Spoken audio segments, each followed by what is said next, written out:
Chilling tales for dark nights.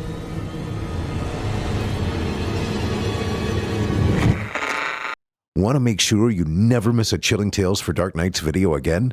Be sure to subscribe and hit that bell to turn on notifications. He was dead, the head of a high tribunal, the upright magistrate whose irreproachable life was a proverb in all the courts of France.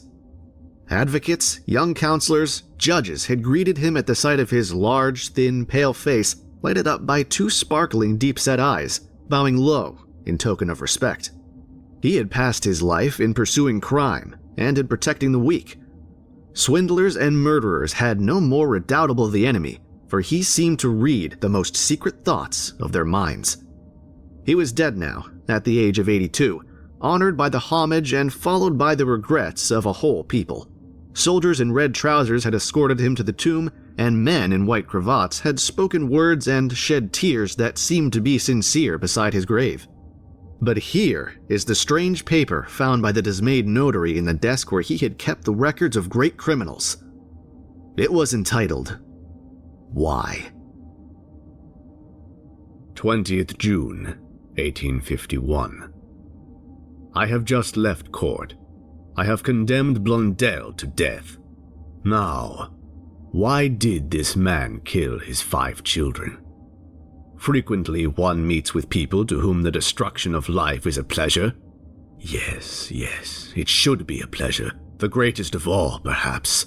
For is not killing the next thing to creating, to make and to destroy? These two words contain the history of the universe, all the history of worlds, all that is all. Why is it not intoxicating to kill?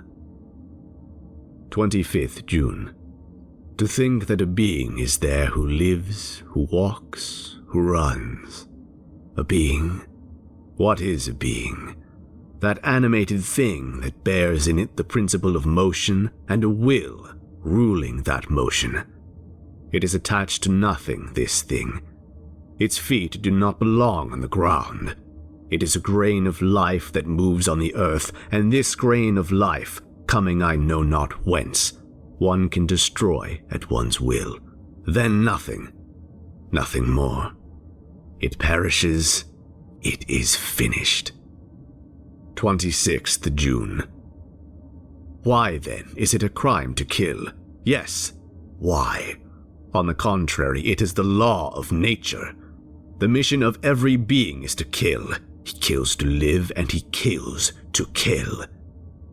The beast kills without ceasing, all day, every instant of his existence. Man kills without ceasing to nourish himself. But since he needs, besides, to kill for pleasure, he has invented hunting. The child kills the insects he finds, the little birds, all the little animals that come in his way. But this does not suffice for the irresistible need to massacre that is in us. It is not enough to kill beasts. We must kill man too. Long ago, this need was satisfied by human sacrifices. Now the requirements of social life have made murder a crime. We condemn and punish the assassin. But as we cannot live without yielding to this natural and imperious instinct of death, we relieve ourselves from time to time by wars. Then a whole nation slaughters another nation. It is a feast of blood, a feast that maddens armies and that intoxicates civilians, women, and children who read by lamplight at night the feverish story of massacre. One might suppose that those destined to accomplish these butcheries of men would be despised. No, they are loaded with honors. They are clad in gold and in resplendent garments. They wear plumes on their heads and ornaments on their breasts, and they are given crosses, rewards, titles of every kind. They are proud, respected, loved by women, cheered by the crowd, solely because their mission is to shed human blood. They drag through the streets their instruments of death, that the passer-by, clad in black, looks on with envy. For to kill is the great law set by nature in the heart of existence. There is nothing more beautiful and honorable than killing. 30th June. To kill is the law, because nature loves eternal youth. She seems to cry in all her unconscious acts, quick, quick, quick. The more she destroys, the more she renews herself. 2nd July. A human being. What is a human being? Through thought, it is a reflection of all that is. Through memory and science, it is an abridged edition of the universe whose history it represents, a mirror of things and of nations. Each human being becomes a microcosm in the macrocosm. 3rd July. It must be a pleasure, unique and full of zest, to kill, to have there before one the living, thinking being, to make therein a little hole, nothing but a little hole, to see that red thing flow which is the blood which makes life, and to have before one only a heap of limp flesh, cold, inert, void of thought. 5th August. I, who have passed my life in judging, condemning, killing by the spoken word, killing by the guillotine those who had killed by the knife. If I should do as all the assassins have done whom I have smitten, who would know it? 10th August. Who would ever know? Who would ever suspect me? Me! Especially if I should choose a being I had no interest in doing away with. 15th August. The temptation has come to me. It pervades my whole being. My hands tremble with the desire to kill. 22nd August. I could resist no longer. I killed the little creature as an experiment for a beginning. Jean, my servant, had a goldfinch in a cage hung in the office window. I sent him on an errand, and I took the little bird in my hand, where I felt its heart beat. It was warm. I went up to my room. From time to time, I squeezed it tighter. Its heart beat faster. This was atrocious and delicious. I was near choking it, but I could not see the blood. Then I took scissors, short nail scissors, and I cut its throat with 3 slits, quite gently. It opened its bill. It struggled to escape me, but I held it. Oh, I held it. I could have held a mad dog, and I saw the blood trickle. And then I did as assassins do, real ones. I washed the scissors. I washed my hands. I sprinkled water and took the body, the corpse, to the garden to hide it. I buried it under a strawberry plant. It will never be found. Every day I shall eat a strawberry from that plant. How one can enjoy life when one knows how! My servant cried. He thought his bird flown.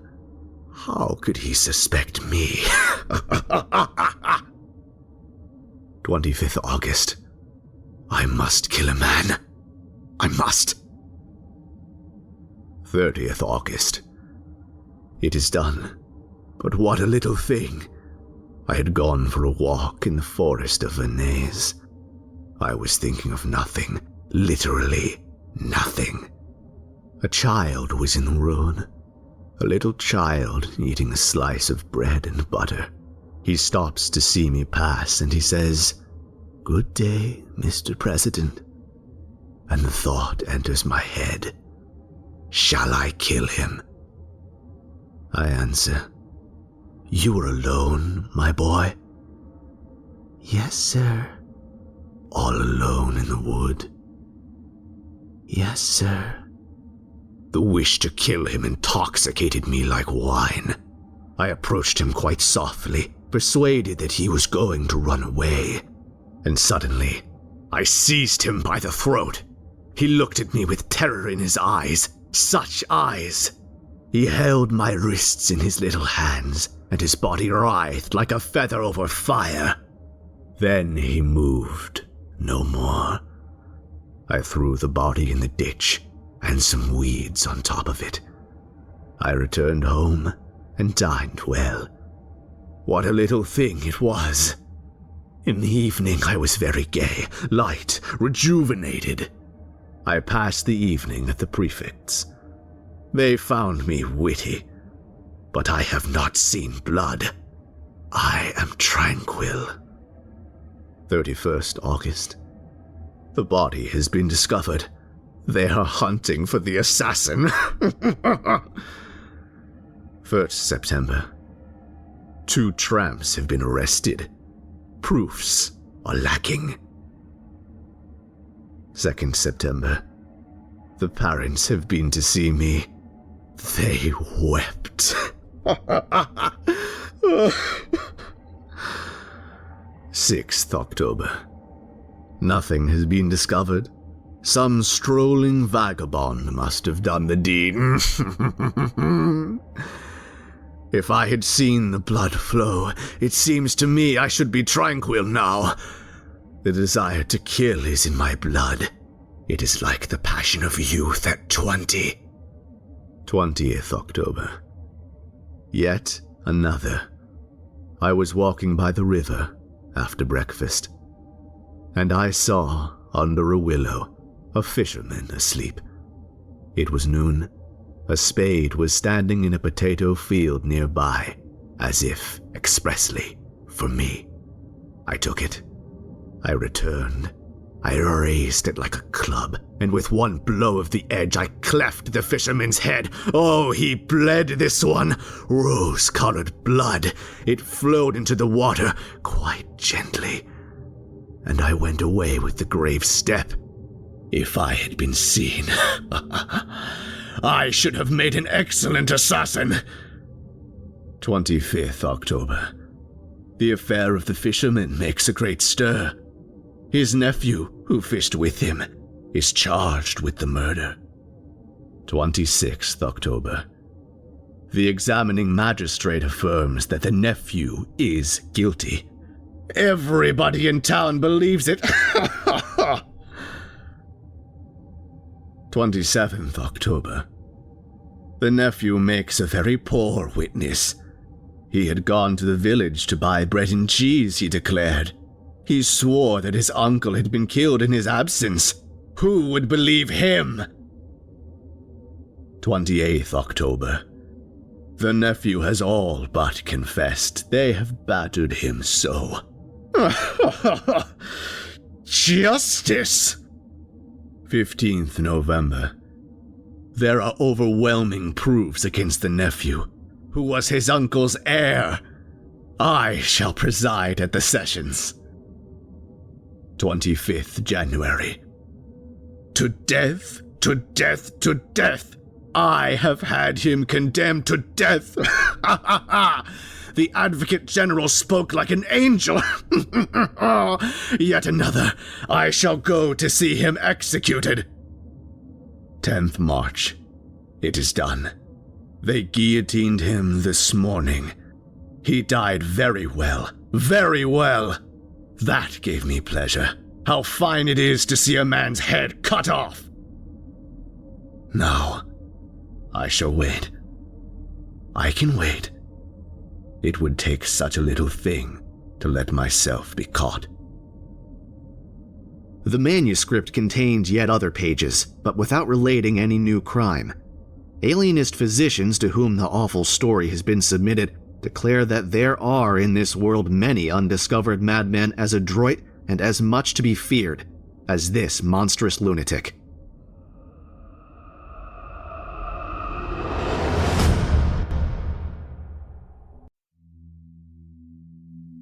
The rain was already coming down hard when Oliver Mason had gotten the call that his presence was required immediately at Avalon Asylum. He was at first quite bewildered by this, since Oliver Mason is not a doctor, but the proprietor of a men's clothing store. When he began to object, the voice in the other end cut him off and informed him that his presence had been requested by the asylum's principal donors, Crow, Crowley, and Chamberlain.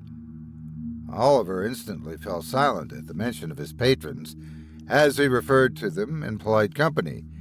He briefly considered using the late hour or weather as an excuse, but before he could even begin to speak, the voice on the other end once again cut him off, telling him that he was expected before unceremoniously hanging up. Oliver sighed as he placed his own receiver in its cradle, but wasted no time in letting his wife and daughter know that the boys at the finance firm needed him to drive into Sombermory so that he could take their measurements and place their order first thing in the morning. Given their usual hospitality, he might be a while. They each gave him a kiss on the cheek goodbye, his wife quietly reminding him that she really wouldn't mind him moving his mistress into town if it meant him having fewer late-night business calls. He insisted it was actually for business, though she seemed as unconvinced as ever, and told him to drive safe. It wasn't even a half-hour's drive into Sombermory, and it was one that Oliver had made often enough, but he still resented having to make it at night and in the rain just because some pompous plutocrats he owed a favor to decided they needed some pressing need of him, and in a madhouse of all places. Avalon Asylum was over 100 years old, its weather-stained and ivy-covered exterior walking a fine line between quaint and condemned. Though the hour was still early, none of its many windows gave off any light at all, and any rational person could have been forgiven for assuming that it was utterly abandoned. Oliver didn't know what kind of lunatics the asylum actually claimed to treat, but he had an uneasy suspicion that tonight was the night that he would find out. The asylum itself was situated in the middle of the Avalon River that ran through the city. It had been built on a small island to create an illusion of security, but it was far from an Alcatraz. Any escaping lunatic who could swim would be able to cross the river easily enough, and if they couldn't swim or just didn't feel like getting wet, freedom was just a short walk over the poorly guarded bridge. The gate attendant had waved Oliver through without even asking for ID. He parked as close to the main entranceway as he could, but made no rush to get out in the rain. His fedora and trench coat offered more than adequate protection from the elements, and he was not eager to learn what nightmarish things awaited him inside the madhouse. "Ah, Mr. Mason, welcome, welcome. So glad you were able to join us on such short notice." Seneca Chamberlain greeted him as he stepped into the asylum's candlelit visitors' parlor. Chamberlain, as always, wore an ornate three-piece suit, top hat, and an insufferably smug smile. "My apologies for the poor lighting. It's related to the situation at hand, you see. Just hand your coat and hat to Mr. Woodbead there and have a seat. You know Mr. Crowley, of course, but I don't believe you've had the pleasure of Master Erasmus Crow." Erasmus Crow, like every other member of the Crow family that Oliver had met, had white hair, pale skin with an odd tinge of silver to it, and vivid blue-green eyes. "What happened to Eratosthenes?" Oliver asked, disinterestedly, as he handed off his wet outerwear to Chamberlain's butler. "Crossed the river Styx, I'm afraid. The Crow family has never been as adept as Seneca and I at cheating the dread Persephone," Crowley mocked, his monotone voice booming through a gramophone horn. Crowley had cheated Persephone by binding his soul to his brain, persevering his brain in a bubbling vat of alchemical elixirs, and mounting said vat upon a telekinetically operated clockwork pedestal, as one does. Well, let's give credit where credit's due, Crowley. The crows are good for dealing with our more mundane clientele, since we can't exactly pass you off as just having a rare skin condition, Seneca remarked, gesturing for Woodby to offer Oliver a cigar. With all due respect, I didn't drive all this way at night and in the rain just to listen to you three hens exchange petty insults, Oliver said as he deliberately shunned the proffered stogies in favor of his own Satin Stag cigarettes. Why am I here, boys? Oh, that's a good question, Erasmus said as he impertinently snatched one of Oliver's cigarettes for himself. How is a haberdasher supposed to help us out here? Because before he was a haberdasher, Mr. Mason, he was a soldier, Seneca replied. More importantly, he was a soldier who fought against enemies he's not permitted to talk about in polite company. He helped liberate the Hexenloch concentration camp at the end of the war. Shot a Nazi warlock while he was at it, too. Oliver, tell Master Erasmus about how you shot a Nazi warlock. Oliver took a drag from his cigarette before listlessly turning his head toward Erasmus. I shot a Nazi warlock, he said apathetically. It's a good thing everything you did across the pond is classified, because you're rubbish at telling war stories. Chamberlain rolled his eyes. Anyway, when Mr. Mason returned, we gave him the loan he needed to get his business up and running, and I personally arranged for a little unsilly assistance when he and his wife were having trouble conceiving, because I knew that this was a man I wanted in my debt. I presume you've brought your sidearm, Mr. Mason? Oliver nodded slowly and pulled out his gun from his suit jacket.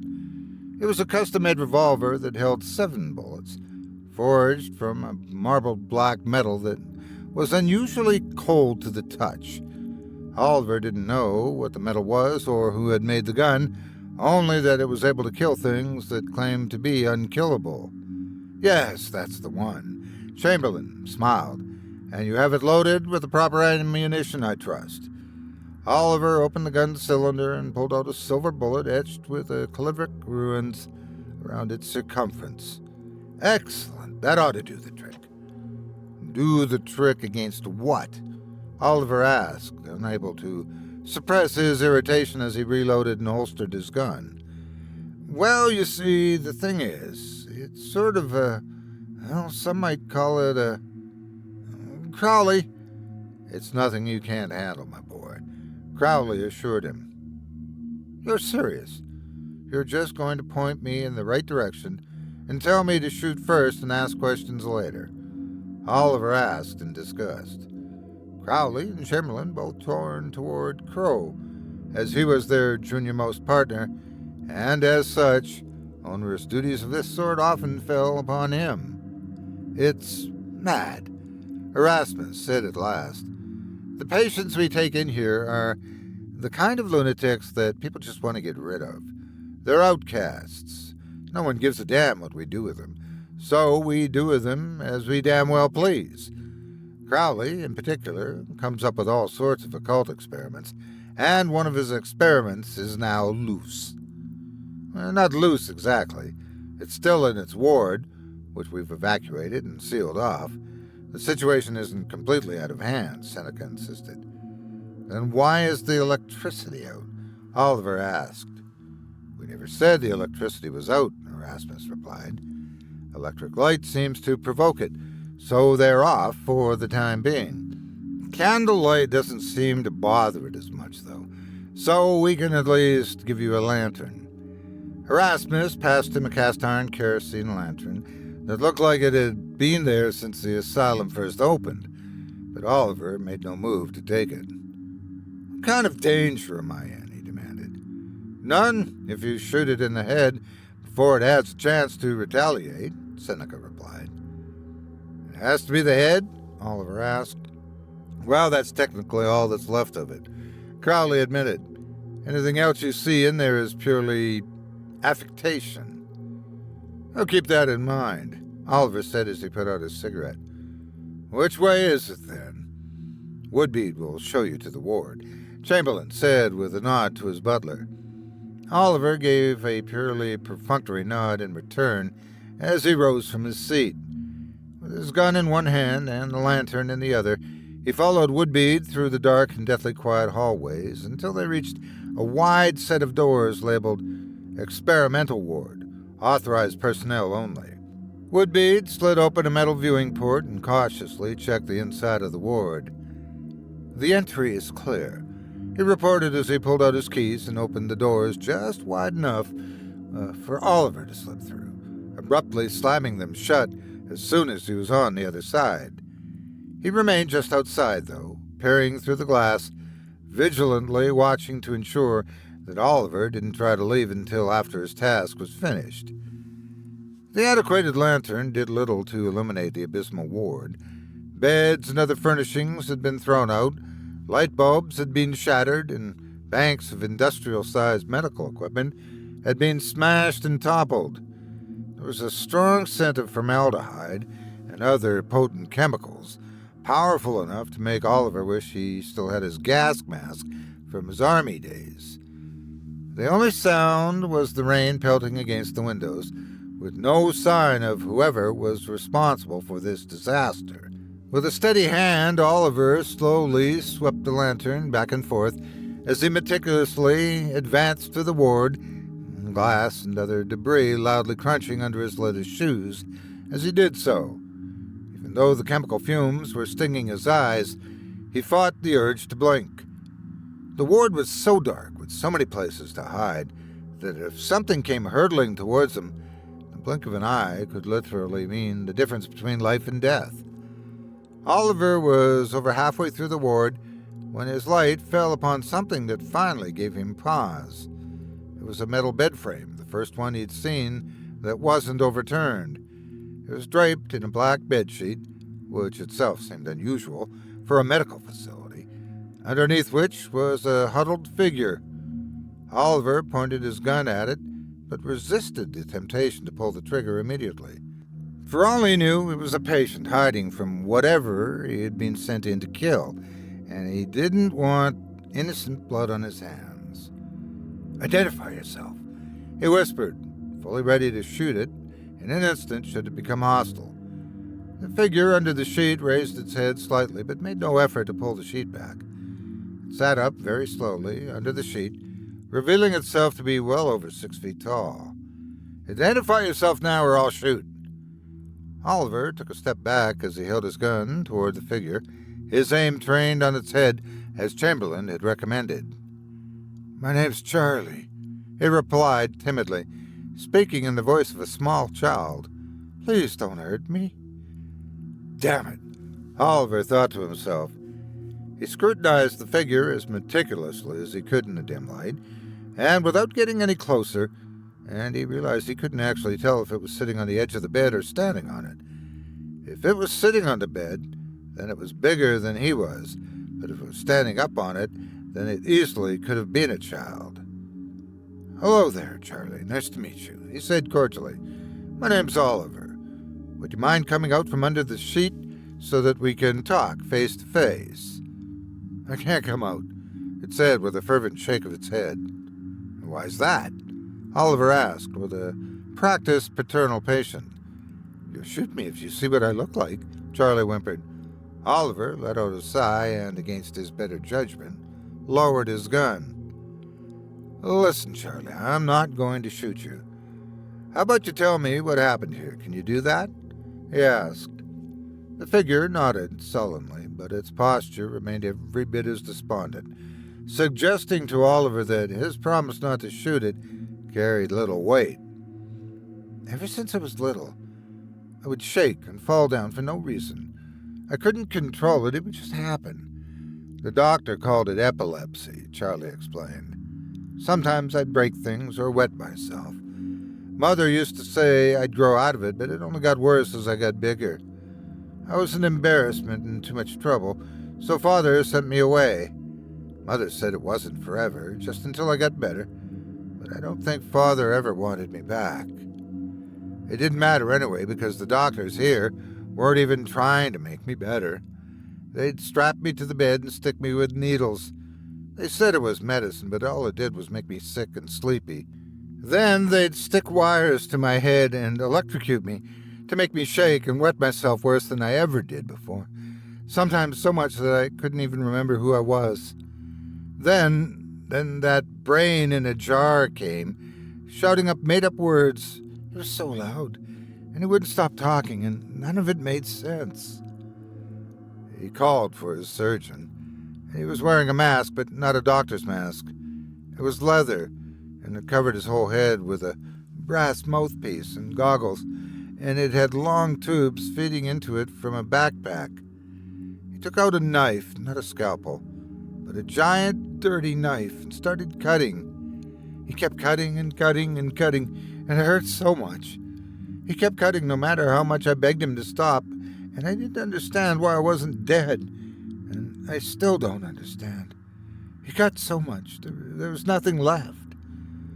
Charlie began to weep softly, his head hanging down limply, as he drew the black bedsheet around him even tighter.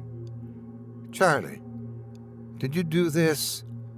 Oliver asked, holding up the lantern and shining it around the desolate ward.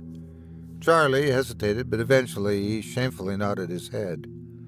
"Yes," he admitted quietly. "They had me tied to the bed, but they cut so much there wasn't enough left of me to hold down anymore.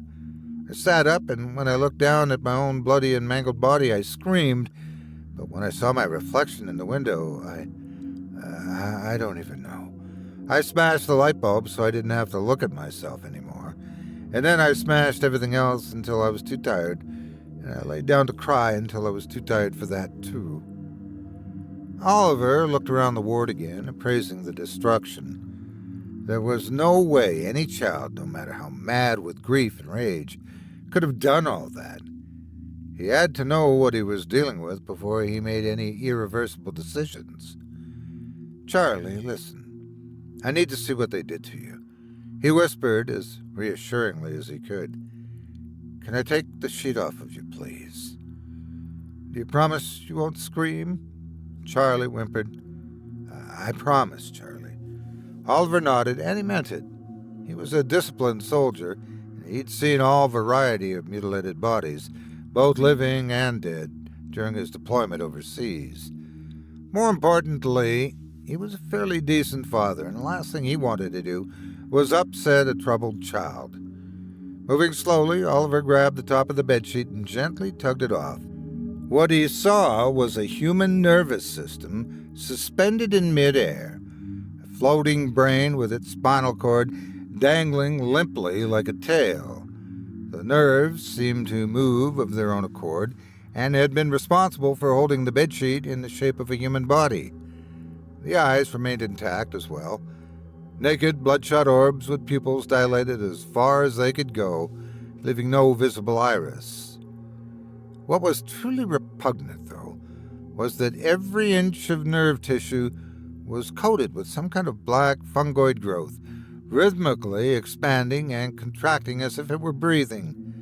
It was fuzzy and damp and wheezing, and the way it so greedily engrossed and permeated the brain with its mycelium made Oliver think it was a parasite of some kind.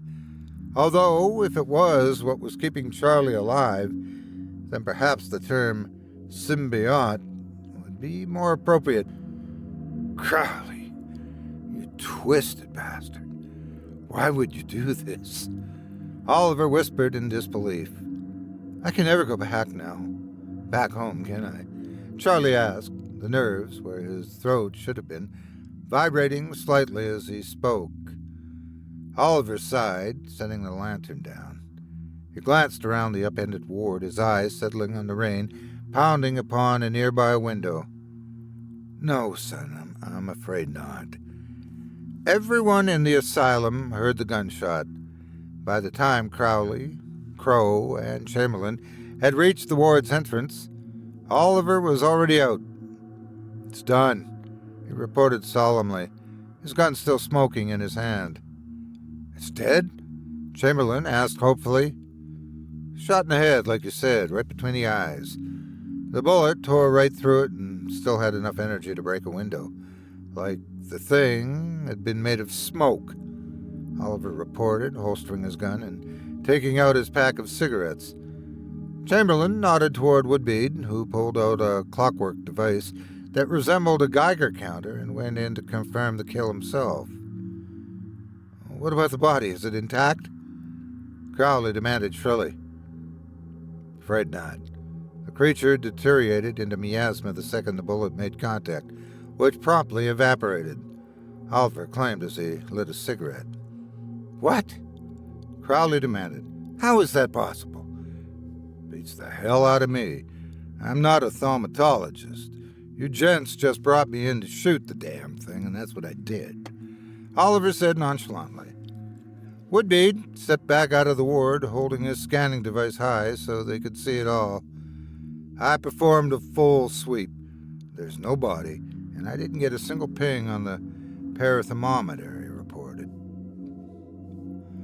"You calamitous, blundering ignoramus. Do you have any idea how valuable that body would have been to my research?" Crowley screeched lividly as he rolled towards Oliver. "Easy, Crowley, easy," Chamberlain shouted as both he and Crow held him in place. "Need I remind you this entire incident was your fault to begin with?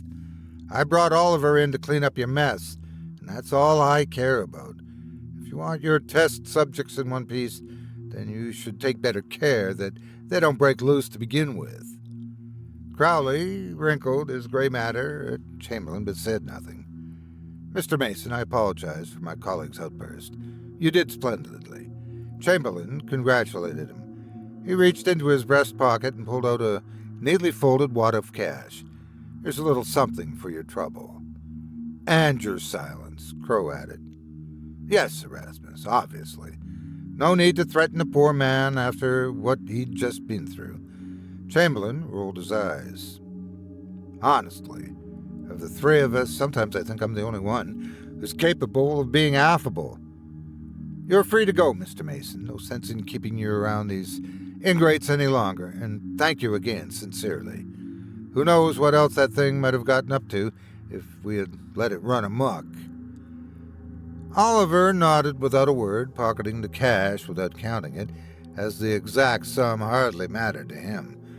Woodbead escorted him back to the main entryway, helped him into his hat and coat, and cordially waved him farewell as he drove off. As he drove over the bridge, he saw the asylum lights turning back on his rearview mirror, a view which was quickly obscured, however, by a figure under a black bedsheet slowly rising from its hiding place in between the seats. "Thank you," Charlie said softly. "Don't mention it, kid," Oliver said, turning his eyes back toward the road. The rain was easing up, but the road was still slippery. "I'm just glad you got the right car and that the range on the parathermometer was crap." "Where are you going to take me?" Charlie asked. "Up north to a place called Dreadfort. It's an old army buddy who works up there," Oliver reported. "It's a long drive and it won't help my wife's suspicions that I'm having an affair, but it's the only place I know to take you. I won't lie, you're not going to have a normal childhood there, but you'll be better off than you would be with Crowley." Charlie nodded somberly, lowering his head but saying nothing. Oliver glanced up into his rearview mirror at the forlorn figure and decided that there was no need to let their many hours together in that car pass in uncomfortable silence. "Hey, Charlie, do you want to hear about the time I shot a Nazi warlock?"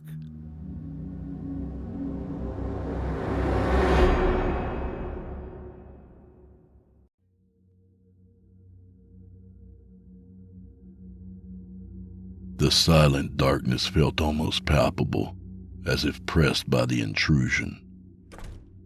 After the door swung shut behind him, he stretched out face down on the mattress.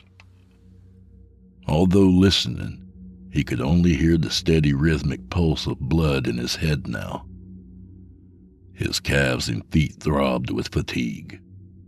Reaching beside him, he pulled part of the ragged blanket over his legs. Then he drifted into fitful sleep. He woke on his back, staring up at the spotted plaster ceiling. It must still have been early, because he could hear his neighbor in the adjacent apartment making breakfast. The sound of silverware was distinct but distant. It summoned to him dormant memories of once familiar faces. He did not know where or if those same faces gathered, but only the year 2002, which was the last year he had known family.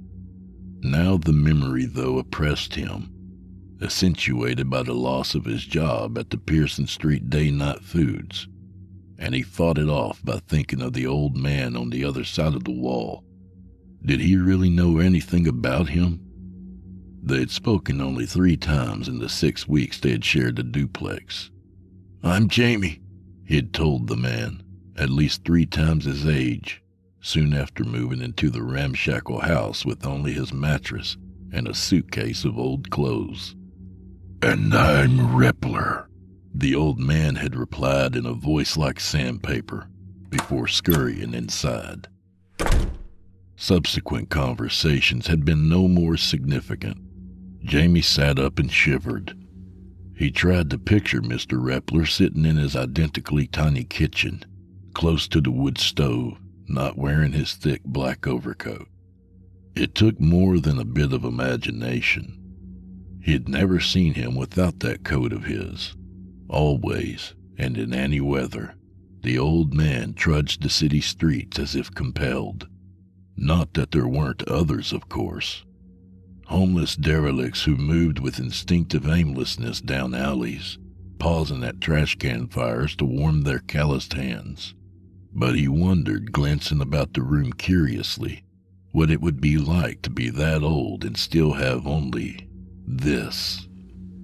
He got up and approached the wall, listening. There was still movement over there, but no longer in the kitchen. He decided that Mr. Repler was preparing himself for his morning stroll. No doubt Social Security allowed him the eccentricity, perhaps with the help of the Salvation Army. And it was possible that he was covered by insurance and Medicare, although he seemed healthy enough with all that walking. At least he was spared of trying to survive on an endless string of minimum wage stints as a print shop sweeper, groundskeeper, or grocery clerk. Jobs lost inevitably to what Jamie considered personality conflict. Maybe the old man even had connections to relatives or friends somewhere, and hadn't been booted free of his family in a not quite forgotten past. But when you boiled away all the pretense, that was all it was: survival. Jamie went into the kitchen and opened the stove grate. Scooping some soot and nails off the bottom with his hand, he shoved several jagged pieces of wood into the opening. Then he tore a dozen pages out of a National Geographic from a stack of them he had obtained at the mission. Rogue wave rising over an enormous trough breaks over the supertanker SO Netherland, loaded with Persian Gulf crude oil off the Cape of Good Hope, one caption read. His eyes tracked in the slanted morning light.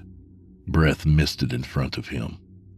Preparing to strike a match, Jamie heard a voice. Faint emanations from Mr. Repler, talking to himself again. He couldn't make out the words, but the tone was just perceptibly parental. He crouched into the pantry, placing his ear against the particle board panel which separated the 2 pantries, and thought he heard the words, "Not much longer now," before a door closed. But he couldn't be sure. The sound was unnaturally hollow, as though through a tunnel. And then, because Mr. Repler was gone, the house returned to its usual cold silence.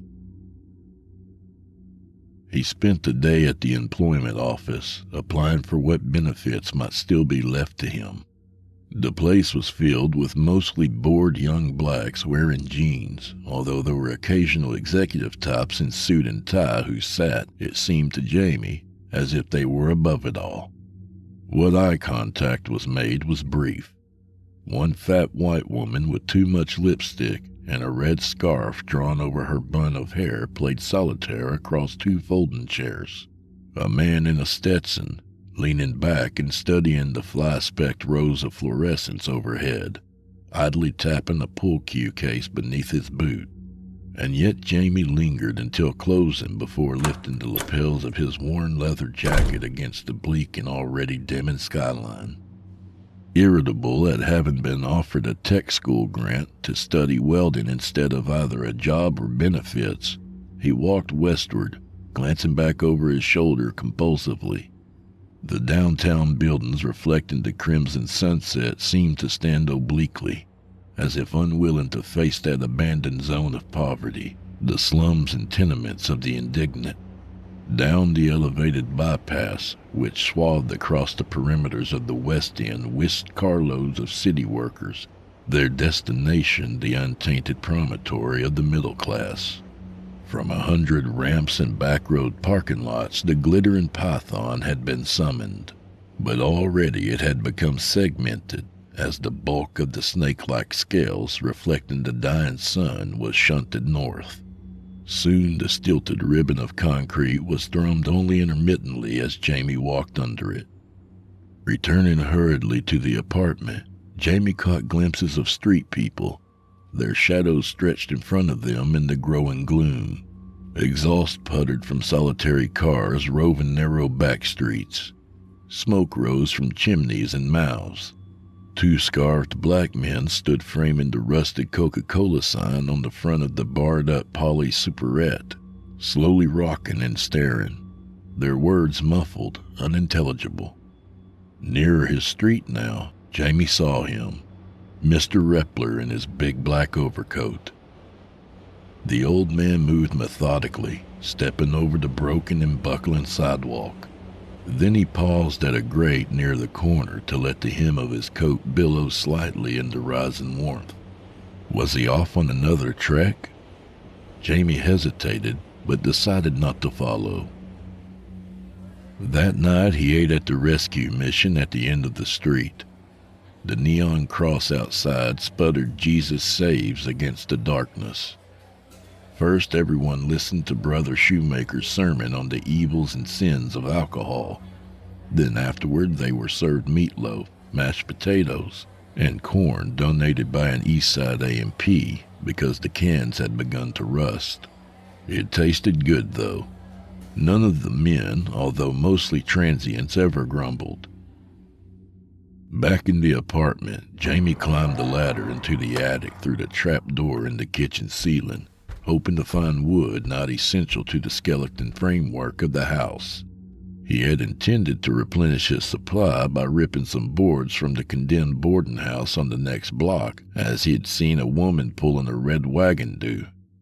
But it was late now, and the previous night he'd been forced to walk the 6 miles home after his boss fired him. He lit a match and held it to one side, squinting. Well, the old man had installed a bulb. He reached across the rafter as far as he could and pulled the short chain.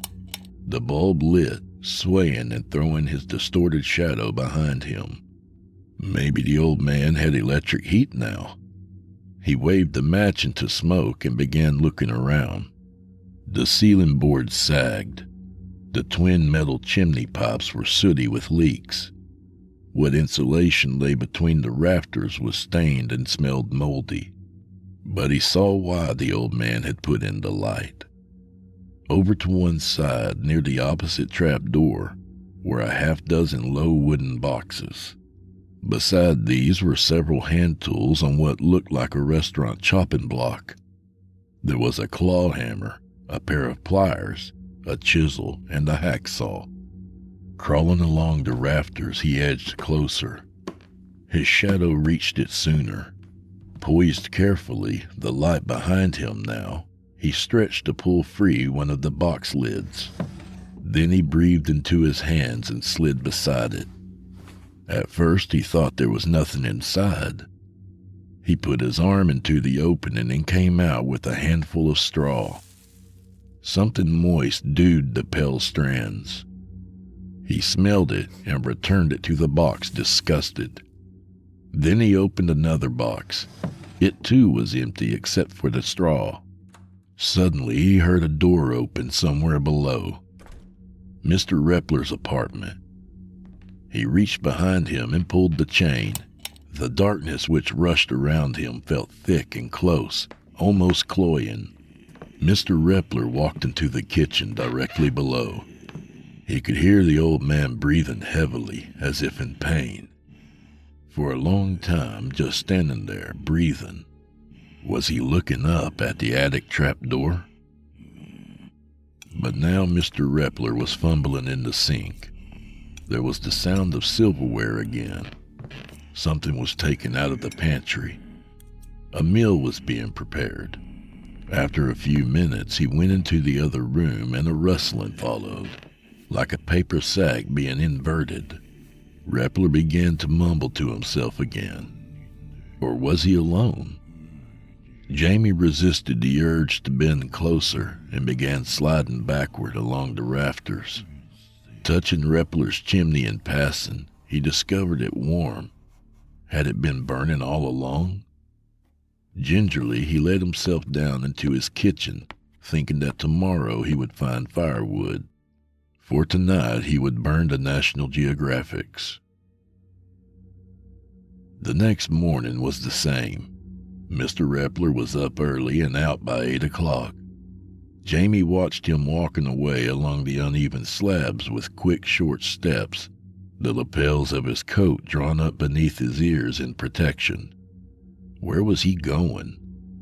Considering it, Jamie realized he had never seen the old man at the mission. Jamie burned the remaining magazines, washed himself, and changed clothes. Through his kitchen window, he saw Mr. Repler turn the far corner, his gait slow but energetically steady and looking like a mannequin being trotted along invisibly. Unable to find distraction or any comfort in the opportunity, Jamie made his decision as a way of relieving his anxiety. He lowered the trap door and climbed into the attic. Hesitantly then, he crawled across to the other side, intently listening. But why was he so careful? Surely there was no one in the house but him.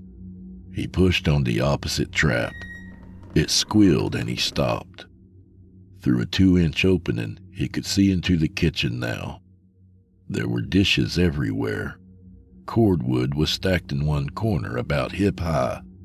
In the open grate, he saw several embers glowing dully on a bed of white ash.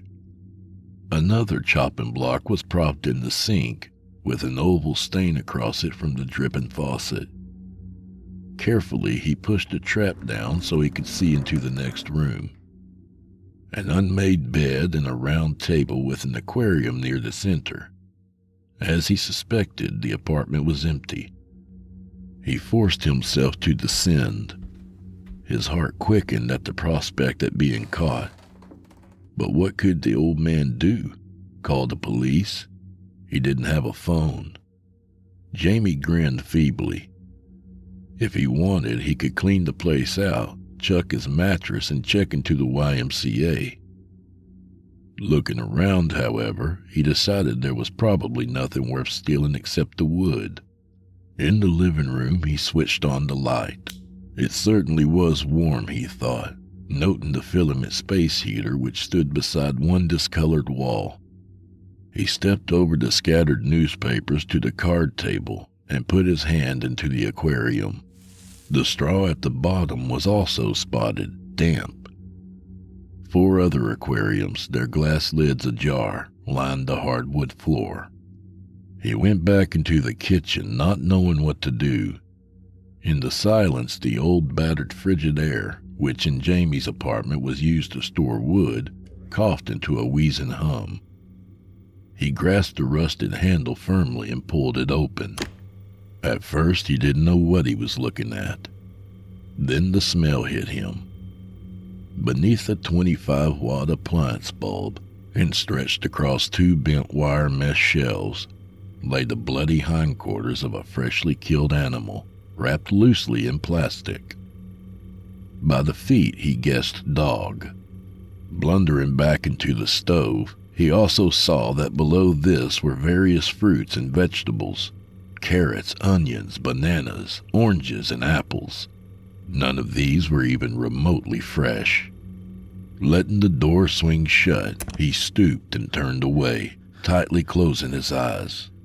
When he opened them again, he was looking into the grate, where he could see sawed sections of bones propping open the flue. The ash was very white, so white that the image did not fade when briefly he closed his eyes even tighter. He stood looking up at the trap. He was beginning to feel nauseous now. Then, as he was about to ascend, he noticed the closed pantry door. Not wanting to, but feeling compelled, he paused to twist a knob and nudged the door open with his foot. The shelves inside were lined with skulls, canine and feline. Beneath a row of glasses were several stacks of torn magazines, glossy photos of nude women. He kneeled almost involuntarily, reaching for a small skull among others, practically indistinguishable except by shape. The skull of a baby. He turned it over and over in his hands, staring as if at a relic. Then the rush of blood as he stood was accompanied by 3 sick plunges in his throat, and he dropped it absently. It fell onto a burlap sack and rolled off against the particle board at the back. Had it come to this? He staggered backwards. His chest felt as if someone had hit him. Clutching his throat and looking down, he saw that the vomit-stained sack in the pantry was moving. He glanced quickly around for something, anything, a knife from the sink. He poked it at the sack. The sack flapped once, twice. Angrily, he flailed at it. Again, the burlap seemed to respond to the attack, this time by folding in on itself and emitting a very low mewing sound. Appalled, he lifted it with the knife. Beneath the sack was a bat. Its wings had been cut out, like sails from rigging. The bat had a dog's face, like a Pekingese. It was a vampire. He heard movement in the yard. Glancing out, he saw that it was only a stray dog, emaciated, alone. But the distraction broke his attention and allowed him to flee. He climbed up into the attic frantically and pulled the trap shut behind him. There were the wooden boxes. He scrambled back to his own side, heedless. In his apartment, he paced back and forth from front door to kitchen. Should he go to the police? What would he say? Done with waiting, he decided to confront Mr. Repler first, or at least to follow him. He traced the route he had seen the old man take down Ferris Street to the train depot. Passing an auto graveyard, he watched as a gray sedan was lowered into the crusher. Beside the giant crane was a hooded man haloed in sparks, welding something. Wistfully, Jamie imagined that it might have been him. As morning slipped into afternoon, he found it harder to concentrate on the images troubling him, and he sought company at the Brown Derby pool hall. The Texan from the employment office was there, straddling a worn leather stool, waiting. Smoke drifted lazily. Had the constant need to survive broken Mr. Repler's sanity? Or, Jamie mused, was it the loneliness at being discarded as no longer productive? Perhaps the old man was only a victim now, like so many who had let dignity slip away one glance at a time. Somehow, though, he knew the explanation wasn't adequate. He was rationalizing. He left the Brown Derby and went to the YMCA to inquire about a room. The director was curt in dismissing him. Would he try again next week? Would he consider the floor of the gym for tonight? He walked the gray streets for miles. Twilight came on suddenly, in imperceptible gradations. Passing a policeman writing a ticket to a teenager in a dark blue Camaro, he paused. But they were arguing now. With a contemptuous gesture toward both, he walked on under the cloud-crowded sky. Nearer his apartment, he saw an old alcoholic climbing stairs into a bar, steadying himself on the rail.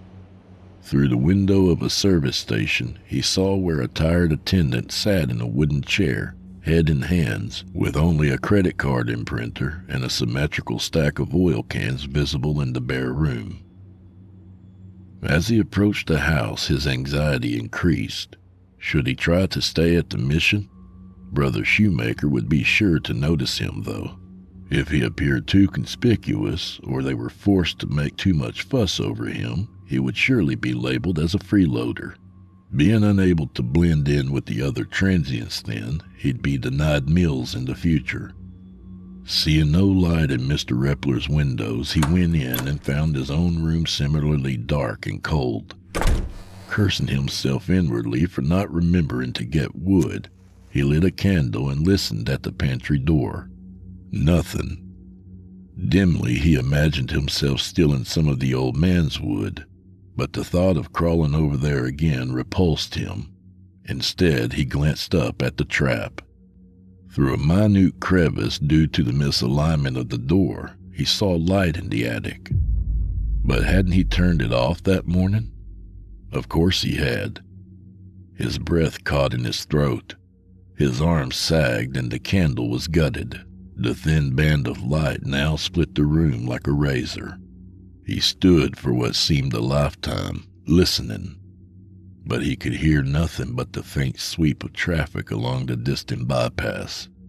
Where were those people going, he wondered. Somewhere safe, probably. Safe and warm. Slowly, his hand reached for the dangling chain. He drew the trap down an inch at a time. At least his didn't squeak. He peered up apprehensively. The attic was empty. Even Mr. Repler's boxes, whatever they might once have contained, were gone. Suddenly he realized that the old man had moved out. He crawled across, pausing now and again to listen, and there cautiously descended into the dark kitchen. A low and now thinly veiled moon illuminated an empty sink. The pantry door was open and murky. He tried to switch, but nothing happened. Perhaps he had taken the light bulbs too, forgetting about the one in the attic. He walked through the living room to the front door. Nothing impeded his progress.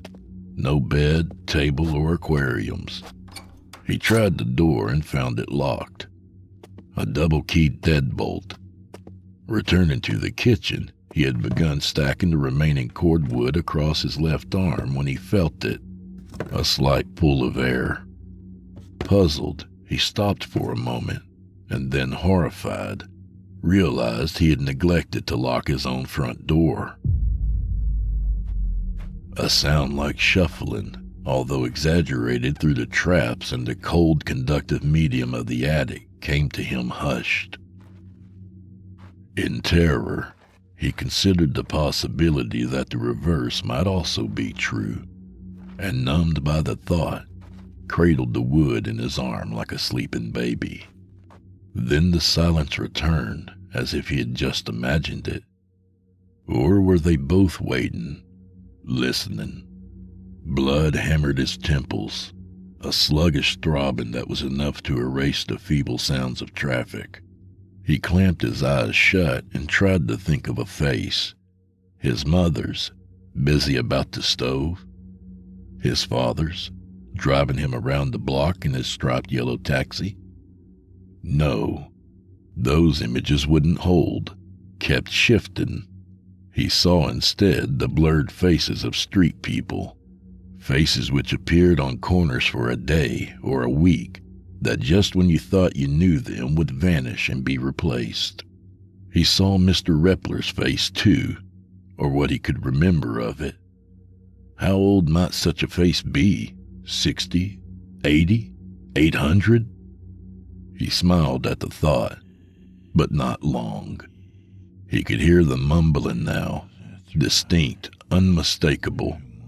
When he realized it was not coming from inside his own head, and that something was indeed moving through the attic above him. He dropped the wood back across the pile and went to the front windows, but they were tight shut on rusted hasps. The handle would not budge. He stepped back and kicked. One pane shattered. Jagged pieces hung from the mildewed frame. He kicked again. This time the frame cracked and another pane exploded into fragments, but the pieces would not fall out. They struck the woven mesh screen and heaped in a pile, like shards of ice in moonlight. The breeze which wafted around chilled him, and he turned. Mr. Repler's mouth bore a twisted, almost toothless grin where he stood in the middle of the room, facing him. His fingers worked on undoing his heavy black coat. Jamie pulled back one fist instinctively. You get out of here, old man! His voice almost pleading. Repler's smile faded, not really a smile at all. His face seemed suddenly older, old and pathetically tired. I've almost made it, he said hoarsely. But the help I've had isn't enough. You're still sick, Jamie agreed. Whatever help you've had. That's why I've come back to you. To see if I can be like you. Did you turn me in? I should have. Maybe I still will. Will you? The old man asked, opening his coat. Inside, surrounding his thin and haggard frame, as if in protection, were nestled hundreds of bats, hanging wingless. Their eyes reflected red dully. Their faces were twisted miniatures of Repler's own face, piteous but rapacious. As Jamie groped for a piece of jagged glass behind him, they waited for his reply.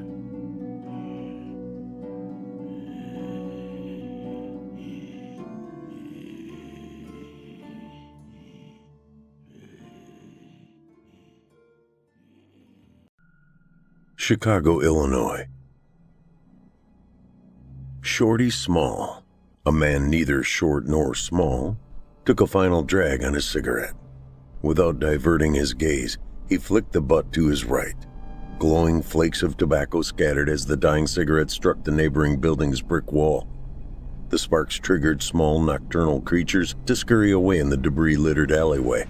His concentration remained on the back door of a diner 20 yards from where he stood in the shadows. The odor of rotting food in the cafe's dumpster permeated the area.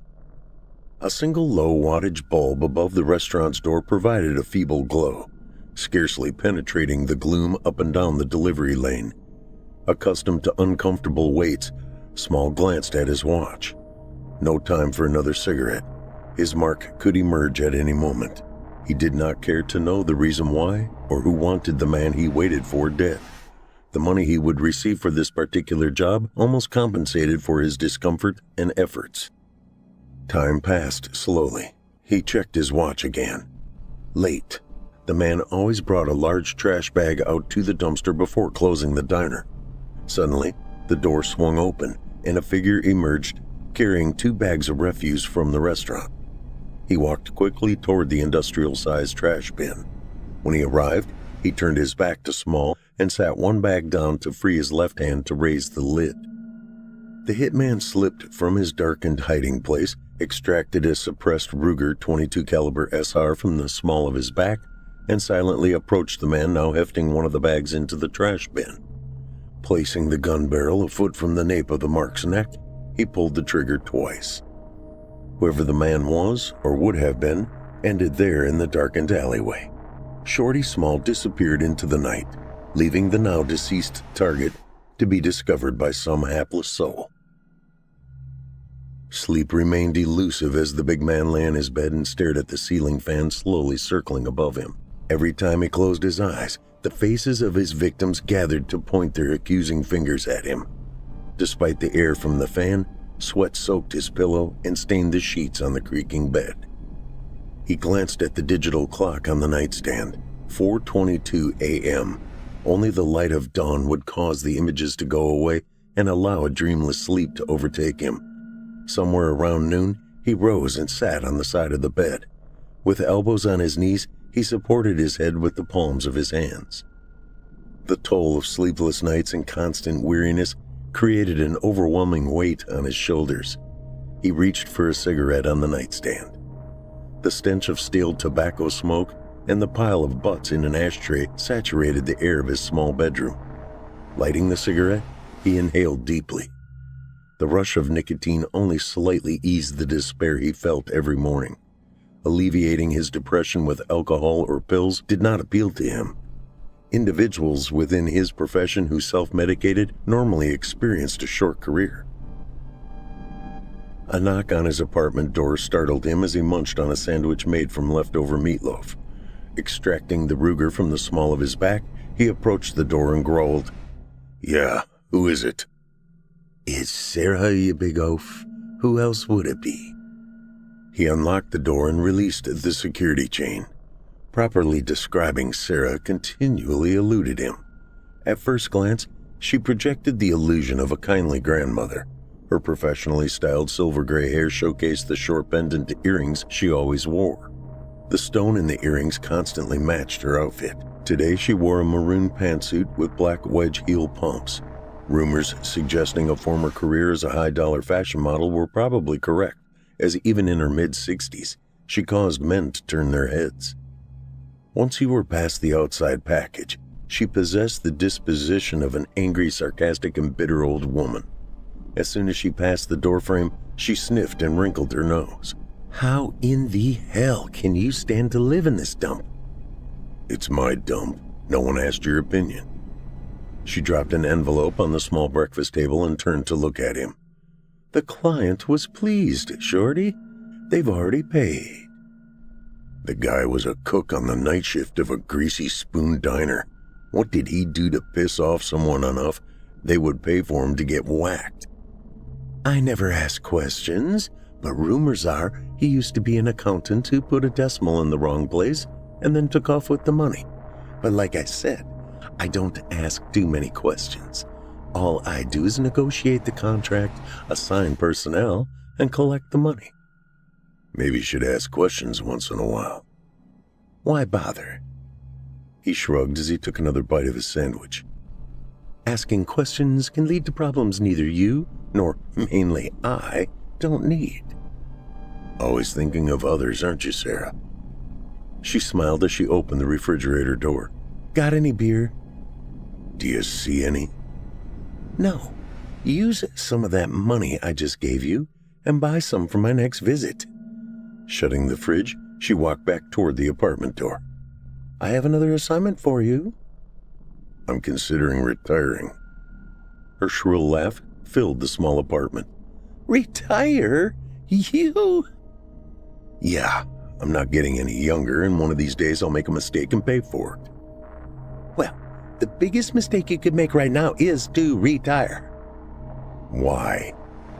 "Because I have enough information on your antics over the past decade to cause a judge to throw you into the darkest hole he can find and keep you there for multiple lifetimes." "That was not our arrangement, Sara." She laughed again. The high-pitched sound grated on his nerves. "Shorty Small, you of all people should know better than to make a deal with someone like me. You need to keep me happy, because if you don't..." She wagged her finger and made a ticking sound. "Now, do you want the new assignment?" He didn't answer right away. He stuffed the rest of the sandwich in his mouth and mumbled, "Give me the details." "This one is worth 5 figures. Much more than the nickel and dime ones we've been getting lately." "Why?" "He's a rich banker, and surprise, surprise, they actually told me the reason this time." He chewed and continued to stare at her. "What'd he do?" "Seems he's been a naughty boy and keeps sticking his hand in the corporate cookie jar. He can afford the best lawyers, so it will be cheaper for them to just have him eliminated rather than the expense of prosecuting him. They are willing to pay a bonus if you make it look like a suicide.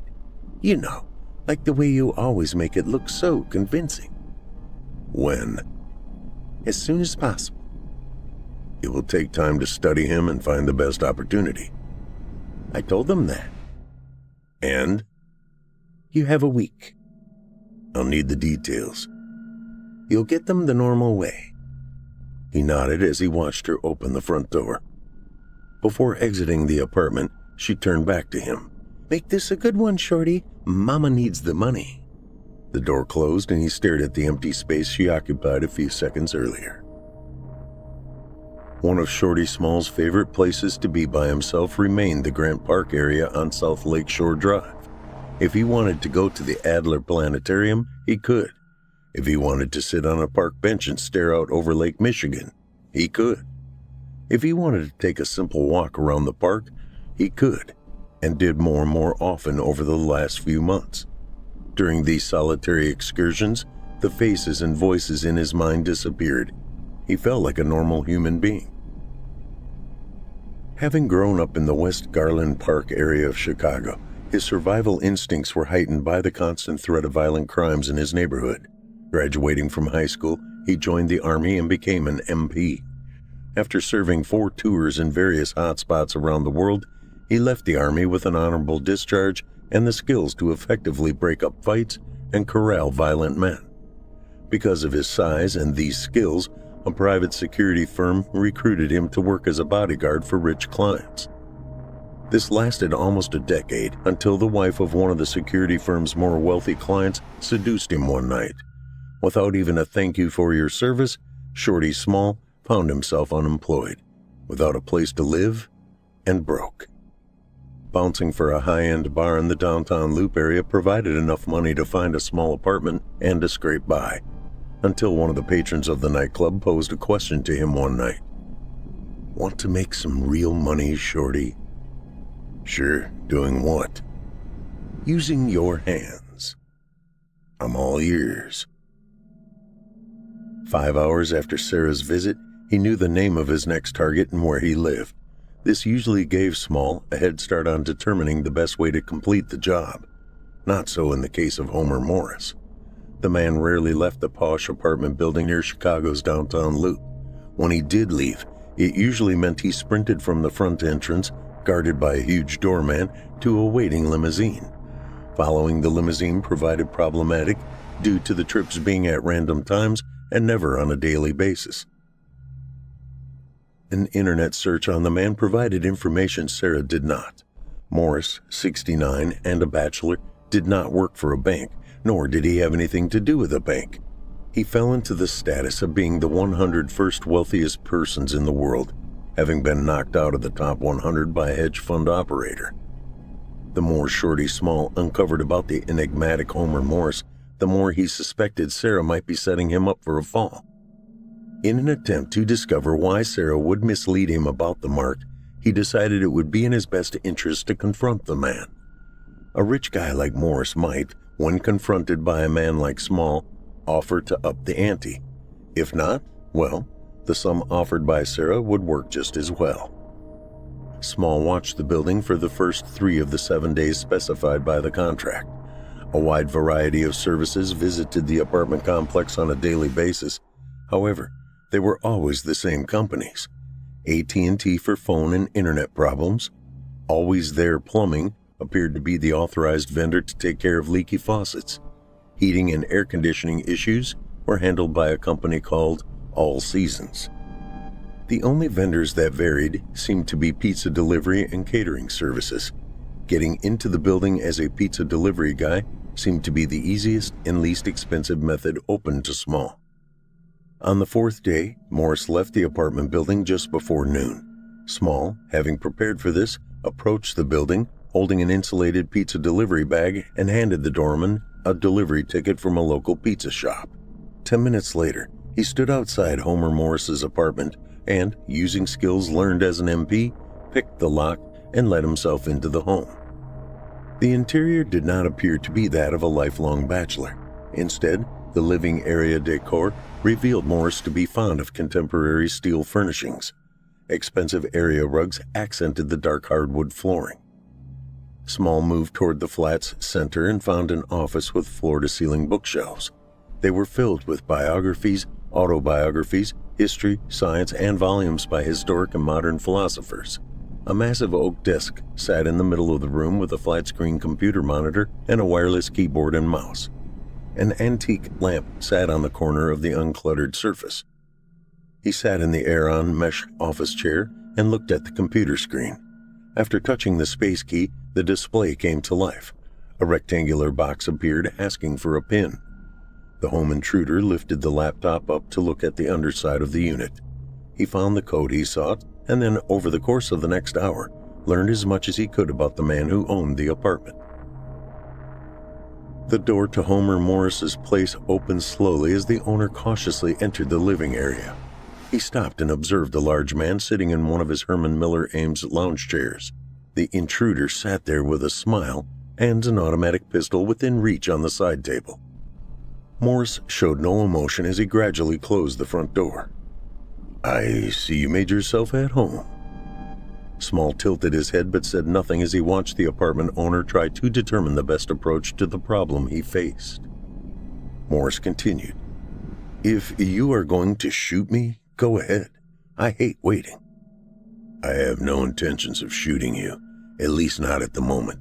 Why did you put a contract out on yourself?" "Ah, that. Actually, it only appears I did." "Don't lie to me, Homer. May I call you Homer?" The billionaire shrugged. "Call me what you like. In reality, I am searching for someone to hire for a position I will soon have open. I might have been born at night, but it wasn't last night. Try again." "I'm afraid I cannot give you a different answer, because this is exactly what I am doing." "You put out a contract on yourself to find an employee. Just what the hell do you do, Homer?" With a smile, Morris walked toward a similar chair to the one Small sat in, only on the opposite side of the fireplace. "I'm not looking for an employee. I am searching for an associate. There's a difference. I'm in the same business as you, Mr. Small." "You know who I am?" "Yes, I asked Sara to specifically hire you for this endeavor, although she did not know I was the target." "Go on." "Sara has always believed she would succeed me, but she has developed an unsophisticated streak. I find her extremely annoying, and she is horrible at her job." Small stayed silent. His right hand remained close to the Glock on the end table next to him. "You see, Mr. Small, I have built my company into a global empire with various divisions. I help governments, political parties, regimes, and dictators overcome problems they find particularly challenging to resolve." With a chuckle, Small said, "You're telling me, you being one of the richest individuals in the world, you're a hitman?" With a shrug, Morris said, "At one time, yes. I, personally, have not executed a contract for over 5 decades. Others do that for me now." "Like Sara?" "Sara is on the bottom rung of my organization, destined to remain there." "Where does that revelation put me?" "Independent contractor." "Why me? Why give me the assignment of trying to take you out?" "I hope this does not disappoint you, but you were not my first choice. However, all the others I have, let's say, interviewed, failed. You, on the other hand, are the first one brazen enough to break into my house to ask why. And to actually get this close to me. Congratulations, you win the interview." Small gripped the Glock. "So how much are you going to offer me to let you live?" Morris frowned. "I beg your pardon?" "I've had a lot of marks try to talk their way out of me pulling the trigger, but the tale you just spun is by far the grand prize winner." "I am not spinning what you call a tale. I am actively looking for someone to supervise one of my divisions." Sweeping his hand across the room, Small snorted. "How could you have made all this money doing what I do? I barely live from one contract to the next, yet you seem to have it all." Leaning back in his lounge chair, Morse put his elbow on the chair arms and made a steeple with his fingers. My organization encompasses many endeavors, one of which is helping with what I like to call personnel problems. But as one of the individuals who actually does the up-close and dirty work, you are paid the least. You see, anyone can pull a trigger. The smart ones learn quickly how to get others to do it for them. Then apparently, I ain't that smart. I don't believe that's the case. You actually worked for my organization when you were a bodyguard. I found you to be quite resourceful. Yeah, well, that didn't work out too well for me now, did it? Do you remember the conversation we had at Diva's on the loop? Small's reaction told Morse he did not remember. I asked you if you wanted to make some real money. That was you? I'm a little older now, but yes. So if you thought I was so resourceful, why'd you let me get fired? Being over such a large conglomerate has a tendency to draw your attention away from some of the day-to-day details. When all of this happened, I was out of the country. After I learned you were no longer with the company, I asked a few of my associates to find you. Small eased the grip on the Glock, but kept his attention on Morris. They found you at the bar. I watched you off and on over the course of several months and realized my company had lost a valuable asset. Did someone set me up for the encounter with the wife? Actually, the woman was paid to seduce you. The husband could have cared less about her, but someone you know convinced him he should demand you be fired. Who's this someone? Sara. Small stared at Morse for a long time. Pieces of the puzzle fell into place as he once again tightened his grip on the Glock, but his finger remained outside the trigger guard for the moment. I looked through your computer. Morse's eyebrows rose. You got past the security code? A nod from Small. I'm impressed. Resourceful and intelligent. Small took a deep breath and let it out slowly. Whatever. He paused for a heartbeat. I think you're making shit up, so I won't put a couple of holes in you that don't belong. If I'm so damn important to your company, why have I worked for Sara for so long? A sly smile appeared on Morse. 2 reasons, really. The first allowed me to see if you could put up with her abuse. You did, which means you have patience. Second, so you will have no problem helping her retire. So I had to put up with her for 3.5 years just so you could see if I had patience. Exactly. Where do you want the first bullet? Would you like a glimpse of what your future looks like? That would be interesting to see. Morse stood. Small tightened his grip on the Glock and placed his finger inside the trigger guard. He growled, Easy. Relax, Mr. Small. Allow me to walk you through the next steps of how you will become an associate. Sara Holcomb started the engine on her BMW M4 and backed out of her townhouse garage. Not hearing from Shorty Small for a couple of days, while not unusual, made her nervous. It was time to check on him at his apartment. Her expectations of finding him home and drunk remained high. She parked the car on the street outside the rundown building. After setting the car alarm, she entered the structure. The man lived on the 3rd floor, which in this place meant climbing 3 flights of stairs. Her first knock on the door went unanswered. After the 3rd try, she withdrew a key from her purse and unlocked the door. A dark, empty apartment greeted her. The sagging sofa, the beat-up kitchen table, and the threadbare armchair were gone. She rushed into the bedroom and found the same condition. Nothing. His clothes from the closet were gone, as well as the ancient chest of drawers he kept against a wall under the window. A bed frame without a mattress remained the only reminder of the room's purpose. Panic quickly spread as she added up the implications of the missing apartment occupant. The largest contract she had ever been offered appeared in jeopardy. Plus, failing at an assignment never went over well with her partners. She said to the empty bedroom, How could you do this to me, Small? She heard her car alarm blare below and rushed to the staircase. By the time she emerged from the building, she could see the taillights of her BMW disappear into traffic. She stamped her foot and screamed, Son of a bitch! Taking a series of very deep breaths, She calmed a bit and pulled out her cell phone to call 911. The police officers, who eventually responded, took her statement. When they finished, the older of the two gave her the information on where to find the police report for submission to her insurance company. As they turned to walk back to their patrol car, she grabbed the sergeant's shoulder. He glared at her and removed her hand. She said, "When will I get my car back?" The officer said, "By now, it's probably on a transport ship heading out to Lake Michigan and on to the Atlantic. File it with your insurance company, lady. The car's gone."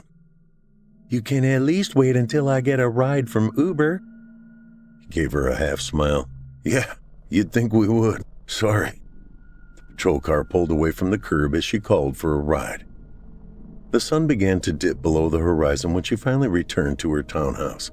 After the ordeal of the afternoon, the last thing she expected to happen did. Shutting the townhouse door, she turned to find Shorty Small standing in her living room with a Glock 19 pointed at her head. "Where the hell have you been, Small? You've cost me a new BMW M4. With a slight smile, he said, "How do you figure that?"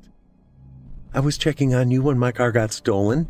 If you hadn't lived in such a shithole, I'd still have my car. You owe me big time, mister." "Sara, do you or do you not notice the gun pointed at your head?" "Oh, put that damn thing down. Where are you on the contract?" "I haven't done a damn thing about it." Her eyes widened. "Why not?" "Let me put it another way. I decided not to do it." She continued to glare at him with astonishment. "Who do you work for, Sara?" "None of your business." "How many contractors do you work with?" "That also is none of your business."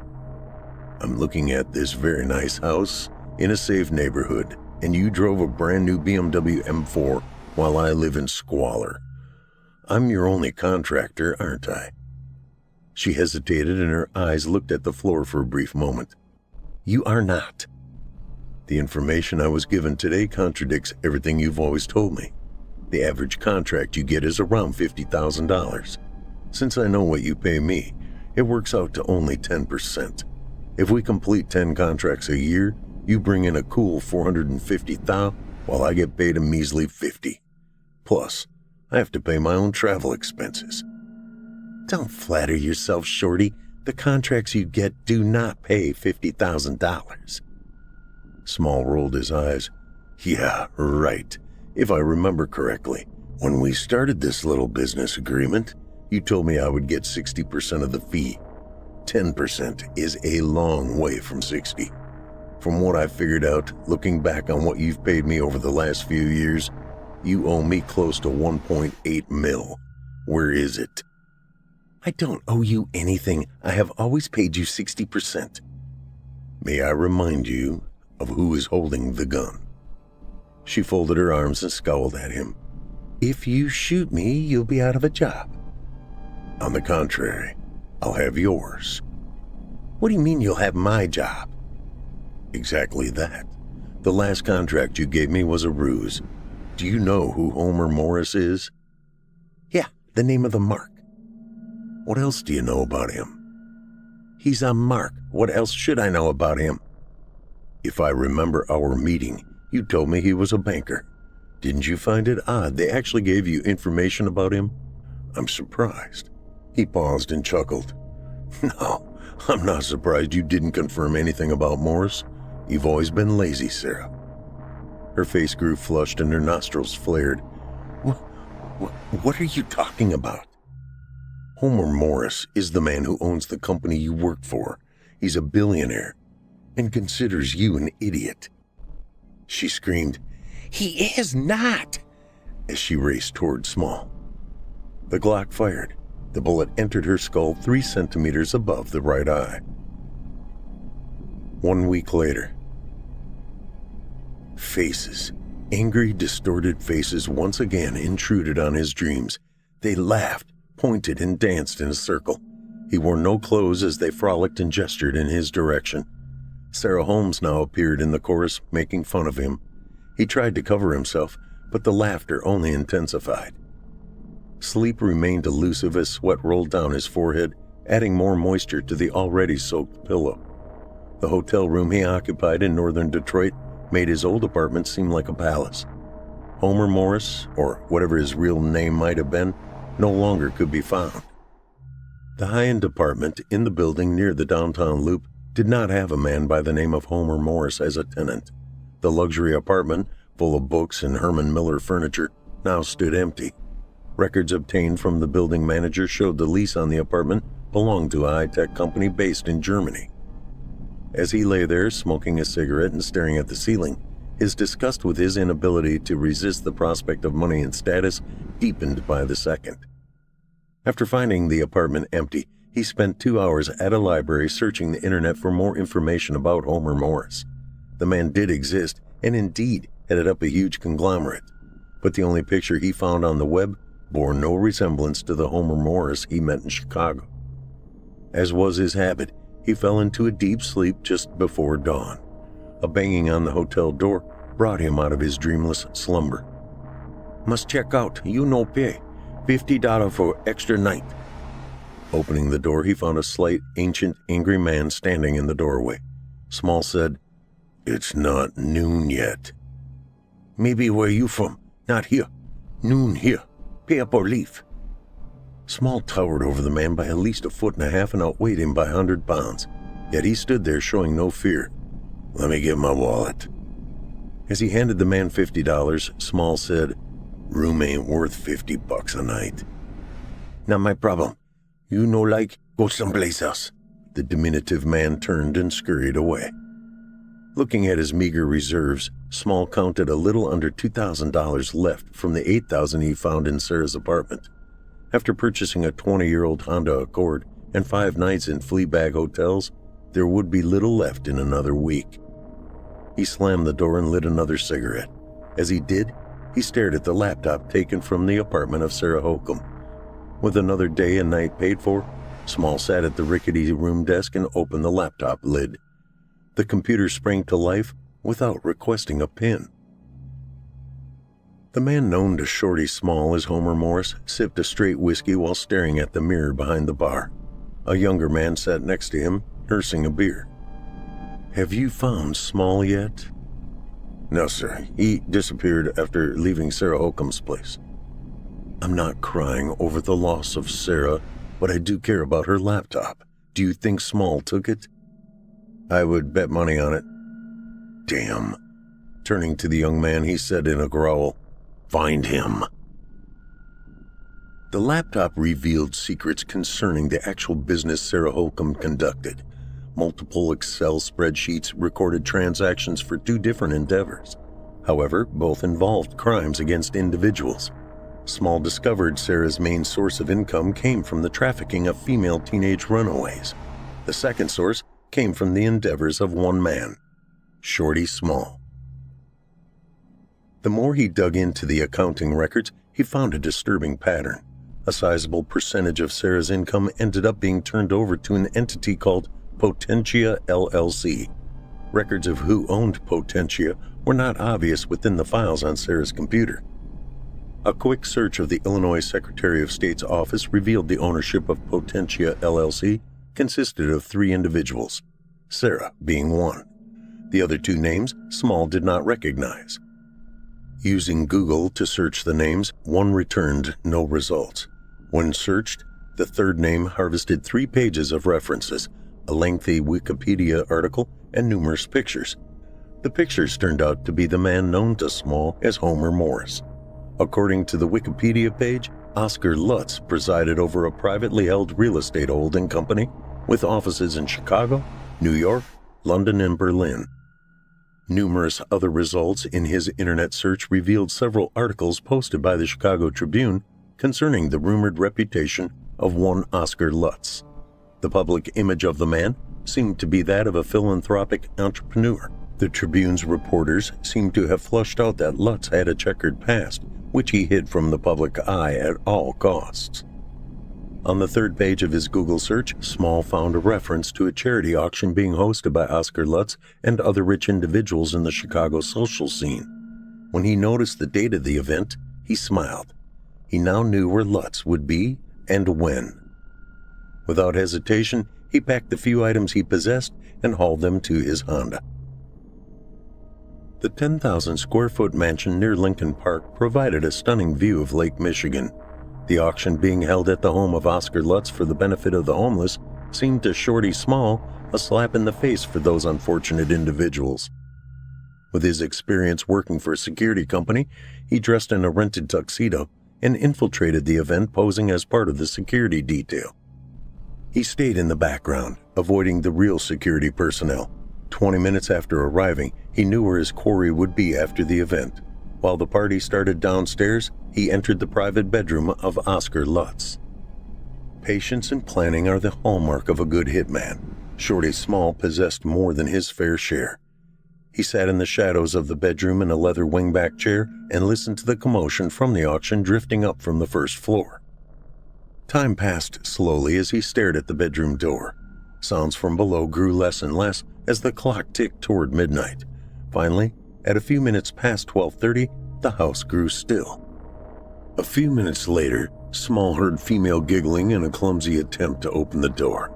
Tightening his grip on his Glock, a slight smile came to his lips. The bedroom door burst open as he heard the woman say, "I'll use the little girl's room while you make us another drink." A splendid idea. Lutz froze when he spotted the big man training the pistol on him. "Your resourcefulness has never ceased to amaze me, Mr. Small." The drunk woman looked at Shorty and then at Lutz. "Who is this person, Oscar?" "An old business acquaintance who seems to be upset about his and my last transaction." Small remained silent as he stood. Walking toward the two individuals, he motioned for them to move further into the room. He closed the bedroom door, keeping his concentration on Lutz. "I take it you found Sara's laptop." A nod came from the big man. "I hope you've not shared it with the authorities." "Not yet."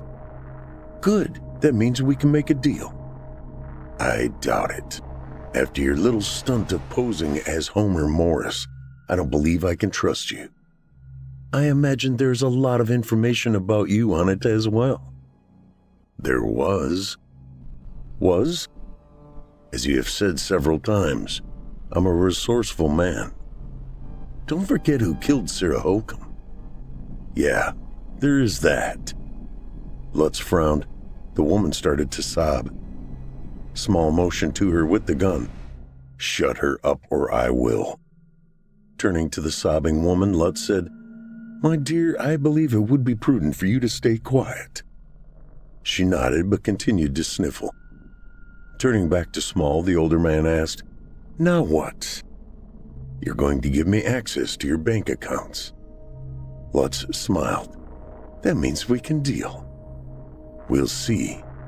It depends on how much money you've got."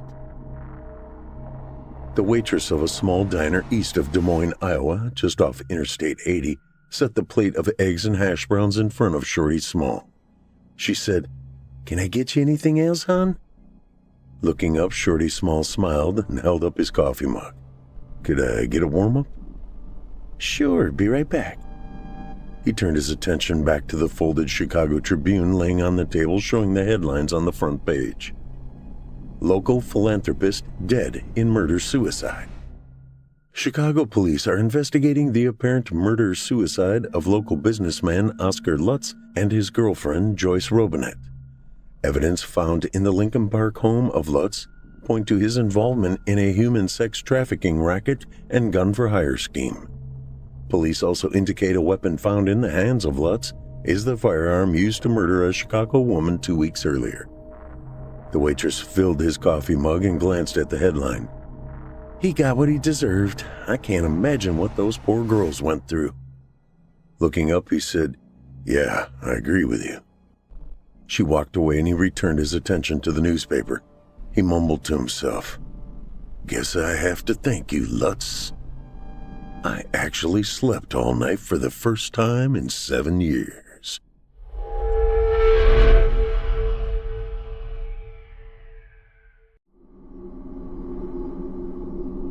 With her sledge held under one arm, Cassandra battled her way up the slope. Halfway up, she paused to rest against the frost-crept trunk of a crooked birch and stood, listening to her torn breathing, the soundless hush of the fields below filling up with snow. "Come on," Stephanie called back, a flash of red winter coat swallowed up by the plum gold light leaking over the crest of the hill, where birches jutted like splintered teeth in the underjaw of some gigantic, sleeping beast. Breathless with cold and haste, Cassandra hurried after her. Where the trees stood, their skeletal branches clawing at what she could see of the sky with spider-leg angularity, the dimming light of sunset was burning away a steely gray skiff of cloud, as though the sun had touched some flammable corner of the heavens, and, in doing so, had set the entire firmament ablaze. The icy astringency of the birches filled her nostrils as she ascended up the trees. When at last she gained the crest of the hill, she thought, for a dizzying moment, that she'd emerged out into Greenland or Antarctica, those boreal terrains that void the edges of the varied world. From the summit, she could see for miles the shiny gleam of the railway tracks bisecting barren fields, winter trees bent back in starker silhouette, like a race of ancient giants laboring across some primordial glacial plain, and the snow-embattled outline of the edge of town beyond, a small metropolis capped by ice and winds. All of this presented as if in a globe of glass, each and every flurry subsequent conjured up by the shake of a grandmother's palsied hand. Stephanie was grinning, her blue Fair Isle bobble hat pulled low over her eyes and brick-red roses glowing in her cheeks. "Last ride?" she said, staring off at the snowy still life where it lay spread out below them. A flock of blackbirds hung in the sunset, small, desultory M-shapes scribbled into the crocus-colored eye. Snow seesawed down like flakes of paint, scraped from the ceiling of the world. Cassandra tried to think. Were there tree stumps on the slope? Or fences? She was still thinking when Stephanie said, "Cassie, look!" There, cutting into the field from the farthest edge, curving slowly, car by car, with its louvered black chimney spouting steam all along the fiery rim of twilight, was a train. And not just any train, a steam train, a true locomotive. The engine exhaled a long, thin, grieving whistle that floated over the white snow and echoed up into the white sky. Cold, dead, gone like a moribund breath. "Whoa," said Cassandra, her own breathing shoaling palely about her in a billow of dragon smoke that fogged the air. And then there came another sound, a ghostly jingle-jangle that almost reminded her of sleigh bells. But the bells were so faint, so faded by distance that a moment later she was sure they must have only sounded in her overactive imagination. It was nearly Christmas, after all, and for a 9-year-old girl, Christmas was still a pretty big deal. "Look at the cars," Stephanie pointed, her plastic sledge forgotten at her feet. But Cassandra had already spotted the colorful harlequin designs painted across the sides of the cars. Sure, she couldn't quite see them from that far away, at least not properly, but she could make out enough of the rich and colorful bedaubings to receive a vague impression of the scene depicted on their wooden sidings. A sleigh, massive enough to rival a Roman chariot, pulled a team of equally enormous reindeer, and attended by lively green and red figures whose spindly arms were thrust upwards, proffering bulging sacks or gaudily ribboned boxes, as if in pageantry or praise. And, mounted atop the sleigh, a hulking, murrey-clad brute, bearded and Zeus-like, abundant clouds of a bleak December afternoon, the flaccid cone of a stocking cap undulant across the wood, and imprinted onto it bright as a brush full of paint. Do you think it's like a circus or something? Maybe. Cassandra stared at the strange train as it continued its centipede crawl across the stunned fields, the breeze razoring all about her cheeks and tugging softly at her pale, unbraided hair. Even from this remote perspective, she could hear the harsh iron thunder of the wheels across the tracks and the angry bellow of the engine, and what she couldn't hear, she could well imagine. Open boilers roaring with hellish reds and leaping photoelectric oranges, scarlet flowers limned with steely ultramarine like the flames of a well-fed fireplace in winter. Gigantic furnaces, ravenous for dark, tumblesome mountains of coal. "Come on," Cassandra started, then glanced at Stephanie, who was already slogging her way down the long, snow-choked slope of the hill to where it tended gradually into a gentler gradient. And here she halted.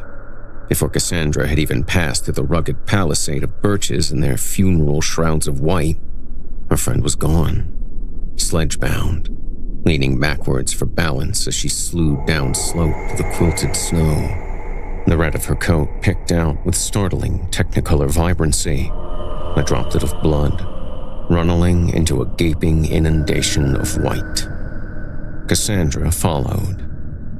Possessed of a kind of weightlessness and what seemed to be a complete and utter denial of friction, almost an anti-friction, she hurtled in a graceless rush down the sloping hillside, clinging to the pole rope with both hands, and eyes slitted against an onset of frozen air and powdery snow that sandpapered her cheeks and forehead until she was sure her features must have been worn smooth to a faceless mask, like names on a weathered gravestone, forever erased.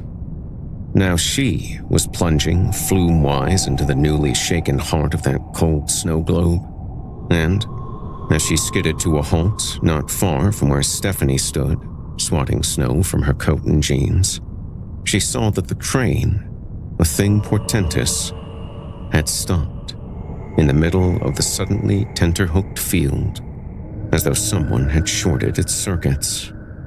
Silence descended, but a palpable silence, like a pianist playing a piano whose strings had been cut. And then, hollowing out this abrupt abeyance of sound, came the faint jingle-jangle of bells she'd first heard at the top of the hill, haunting their way across the field and through the winter gloaming as first the hazy amethyst terminals of sky, and then the train itself slipped into the blue penumbra of a swirling vortex of snow that seemed to rise from the ground like vapors. And at the same time, she noticed something else, something worse, that sent a shudder shuttling straight down the staircase of her spine. The figures on the side of the train, whose bestial qualities she'd failed to discern from a distance. But now, up close, with their bony forelegs and scruffy torsos more closely resembled upright animals mimicking mime artists, while others bore the uncanny trappings of limp-limbed dolls or puppets fused with flesh. Those figures began to liven. Then they began to move. They grinned at her from wooden sidings that seemed now more like the glass of a fish tank, jostling and crawling over each other for prominence as they seeped out of the wood like pus from a suppurating wound. This Punch and Judy mob of semi-human nightmares gathering pound-like on the train car's somehow distending surface. Something that could have been a hare, albeit one with the curved black fossil claws of a lizard, bared its yellow teeth at her. A clownish figure with a bright, ceramic face pranced beside it, capricious garb twisting in a mass of molten colors. A tall, conical dunce's cap hove into view, followed by the drooping triple peaks of a jester's hat. And then the snow engulfed her, engulfed them both, engulfed the field and the hill and the bony frieze of birches standing sentry at its summit, and swallowed up in its cavernous gullet the train and its attendant menagerie, miswandered out of a demented taxidermist's dream. Everything around her was howling snow. She dropped the sledge and threw her arms across her face to use as a shield as she staggered towards Stephanie, who stood out as barely more than a blob of red beswirled about by white, by an avalanche, minus its mountain. "Steph!" Cassandra stumbled, nearly fell, and seized Stephanie's arm just as the jangling of bells began anew, louder now, and all around them, a disorienting ordinance of sound, 1,000 tinkling melodies composed and performed and lost forever. Lost to that ivory gloom. A swift flutter of movement inked the hoary canvas of blizzard. From out of that infernal whirling maelstrom, an angular shadow, with an almost absurdly oversized head, approached, growing rapidly in depth and definition like an image on a screen, solidifying incrementally through a sandstorm of static.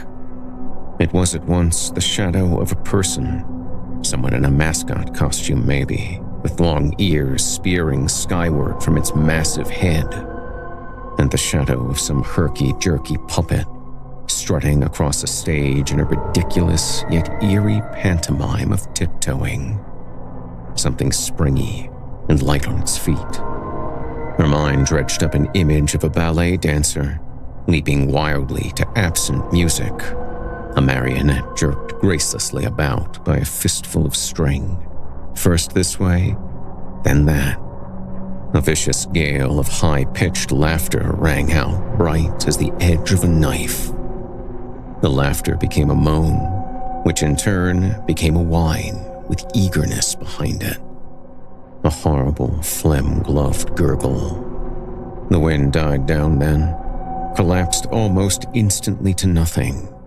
A brief entr'acte in which the noise of the bells frayed the moody silence that followed, and the girls huddled closer against one another, their hearts seeming to lag a beat behind, or else gripped by sudden hebetude by the ropey veins that bound them, as the snow opened like a theater's velvety curtain upon the dreadful act at its darkened heart.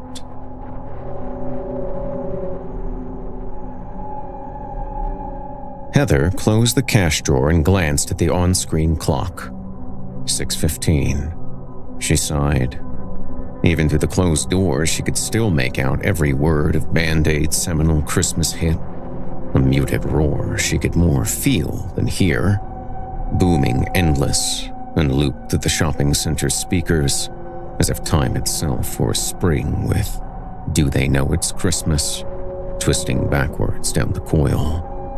As if all of Dante's hells and torments had been distilled and recast in that single fucking song.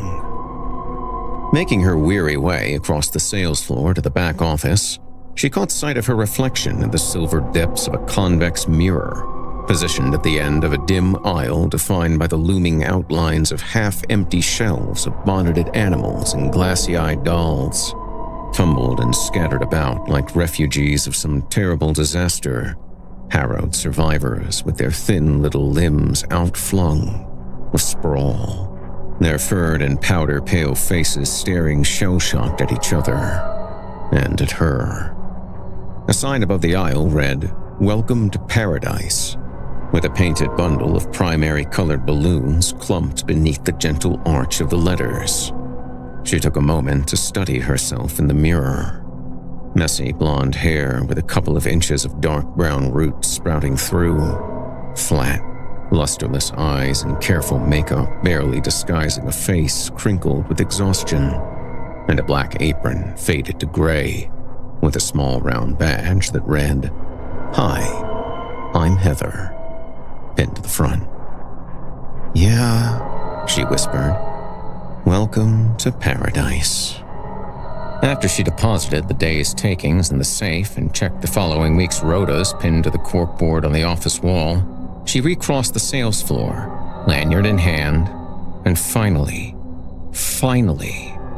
swiped her clock-in card along the groove of the till.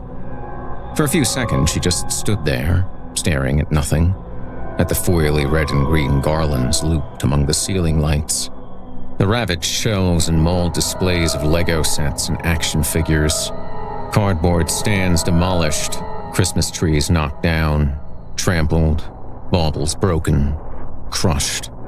All of it like the aftermath of some fearsome battle between countless armies with a penchant for the season's commodities.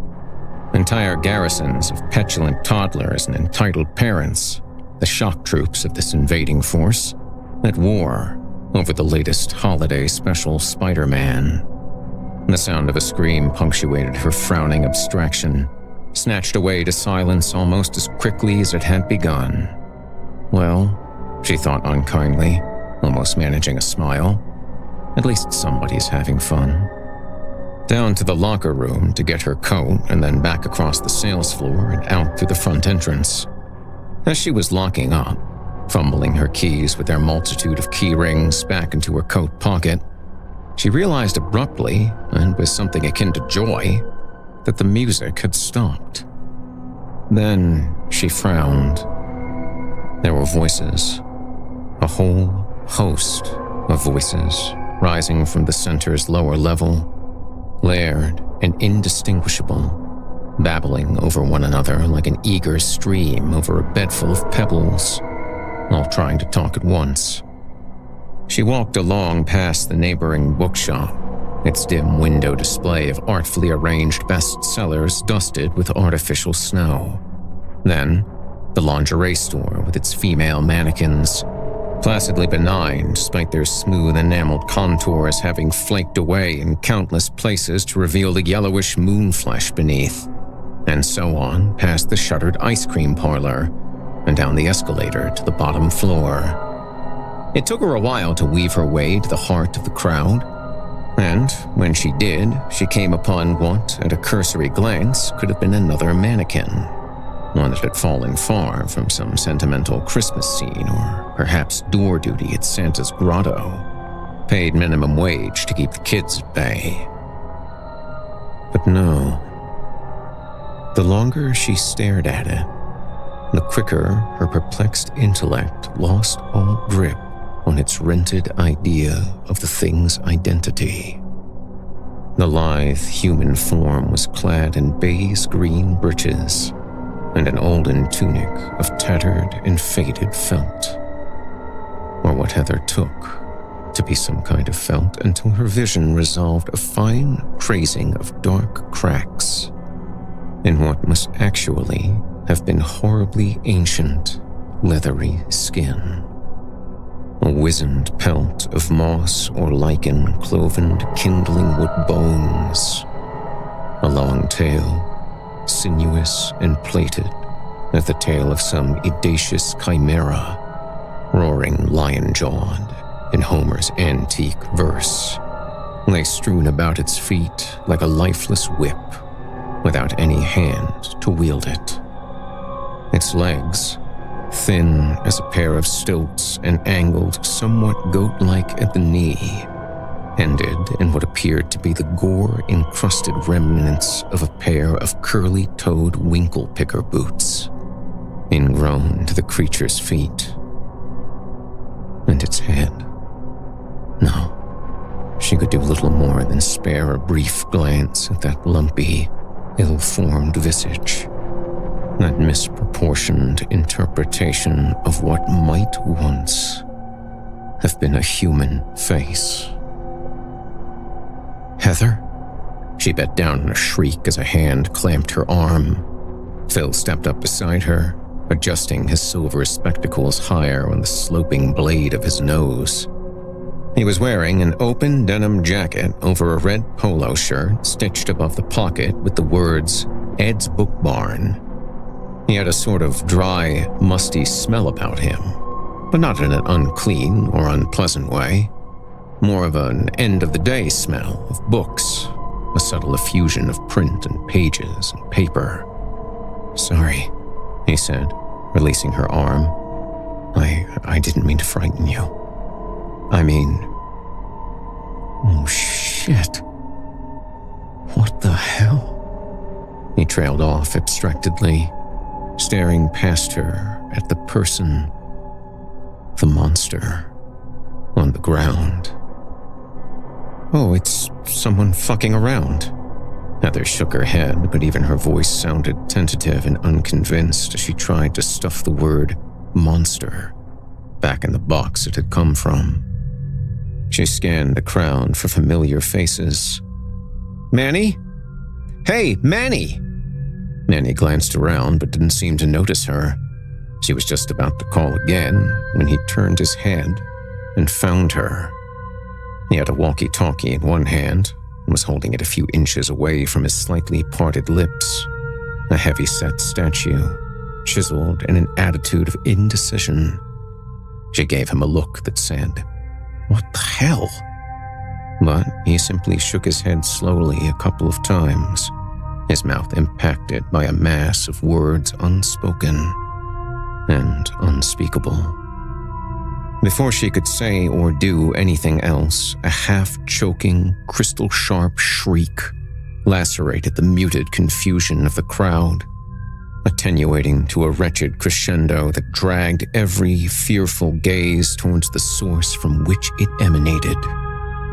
Backed up against the railing of an overhanging seating area on the upper level was a woman in a cantaloupe-colored overcoat, her dishwater blonde hair falling in ringlets about her shoulders. One moment, she was there, screaming like some latter-day banshee, and the next she was over the railing, with the scream stuck in her throat, like a piece of food she'd swallowed and which had choked her to death. And between those two moments, in a span of seconds that were simultaneously subdivided into small eternities and the shortest thing that ever was, Heather had glimpsed something. Real or imagined, she wasn't sure what. A man-shaped shadow, but with a mouth like a shark's painted red. Already some people were backing away while others advanced cautiously towards where the woman had fallen with a sickening crash. Among the pronged mob of a coffee shop's upturned chairs. Gone now to that province of eternal dark and inexhaustible sleep, of which none alive may speak.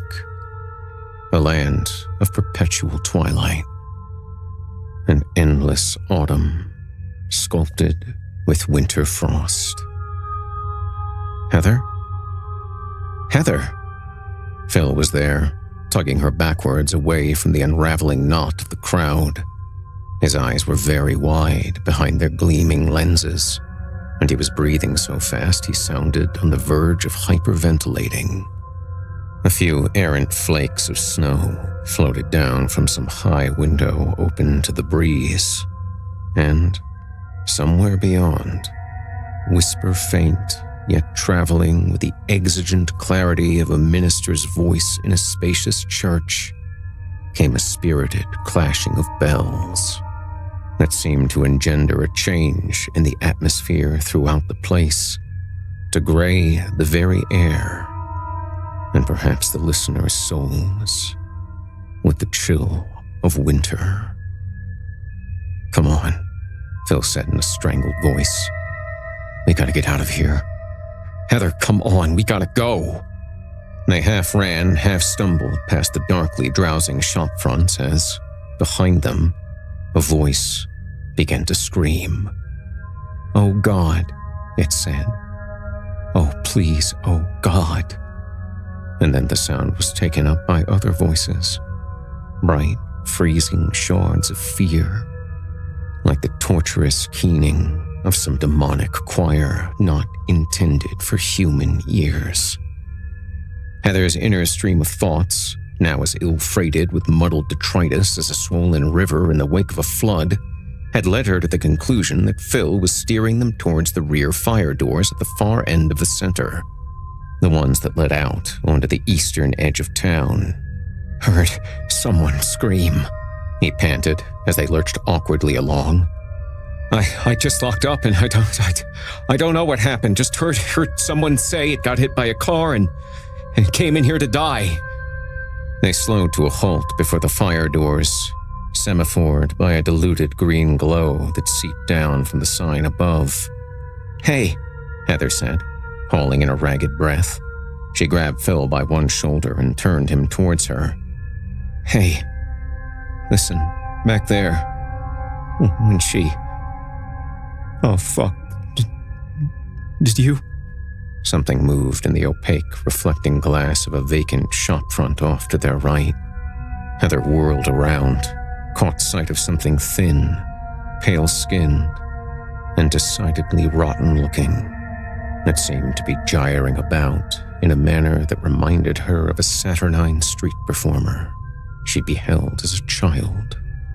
A ghoulishly articulate figure whirling and leaping in the dank, odorous gloom of a London underground pedestrian tunnel.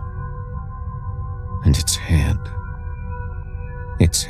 was encysted with myriad unshut eyes, the lower half of its face grotesquely distorted by a clown's red grin stuffed with razors, an outsized mouth smeared on the belly of a bloated balloon. She'd had her ears attuned to the screams, but now she noticed a new sound, a sort of metallic, whining timbre that rose to a hoarse, grating speech as the dancing thing drew nearer. Everything seemed suddenly touched by sepia, a subtle graying of their environs, which, she realized with a ghastly sensation that yanked her stomach inside out like a sock, was frost. Glittering crystals forming rapidly on walls, windows, planters of faded plastic foliage, an icy mica sheen fanning outwards and crawling over everything like the slow-moving seep of some noxious cloud of radiation. Her confusion was gone now, swept to the back of her mind like shards of a broken plate by an icy touch of terror, finger-walking its way from the pores of her scalp to the tips of her toes, threatening to smother any lingering sense of rational thought or reason in an immediate suffocation of panic. But of the countless impressions lost to that sibilant spring of darkness, one of them snagged a corner of a plum and told her, quite firmly, that she needed to move, to get as far away as possible from this spreading gray void of winter. With her heart going like a hammer on steel, she turned and dragged Phil with her, and together, they crashed through the fire exit, the push bar already covered in a thin, icing sugar glaze of hoarfrost, and spilled out into an abyssal nothingness, utterly bleak, a howling zoetrope of ice and dark and snow.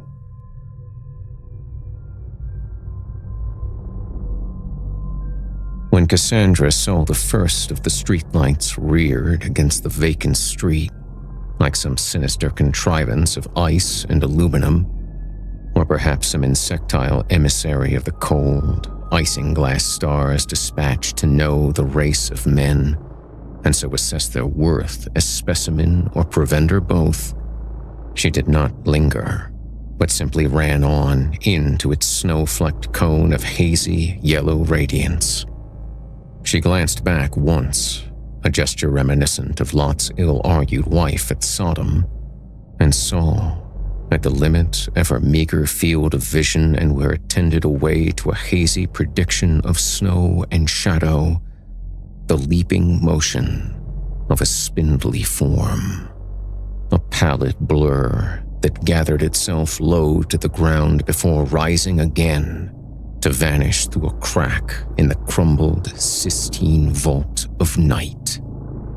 She was crying, and some small part of her brain, unoccupied by fear, thought it a wonder that the tears tracking her cheeks had not frozen there, like jagged grooves and ridges, delineating the facial features of some ancient Aztec mask. Her side was stitched with pain because she'd never run this far or for this long, not even on sports day at school, nor in all the summers she'd passed in play. The rows of houses facing out on either side of the street clock past half-blurred and spurious as cardboard stage props that might at any moment be yanked away into darkness. Each house a family, gathered about the dinner table and thus bastioned against the otherworldly weathers and their otherworldly freight.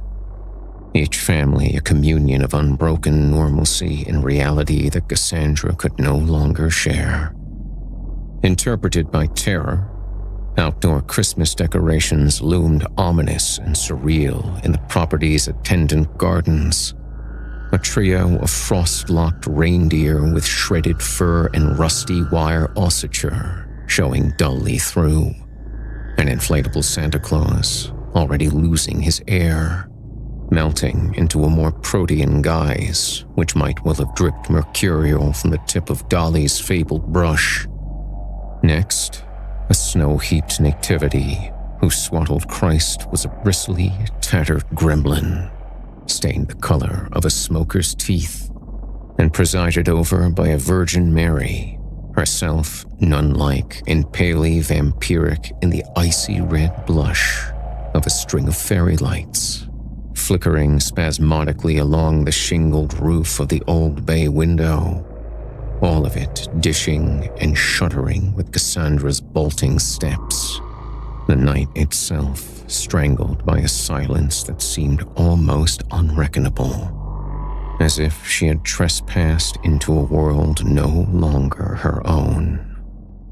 But on she went, left, right, along a little narrow fenced-in cut that ran behind an old neglected allotment where sheds and greenhouses had fallen afoul of time's ineluctable predations, and where snowflakes dodged through gaping holes in prolapsed roofs.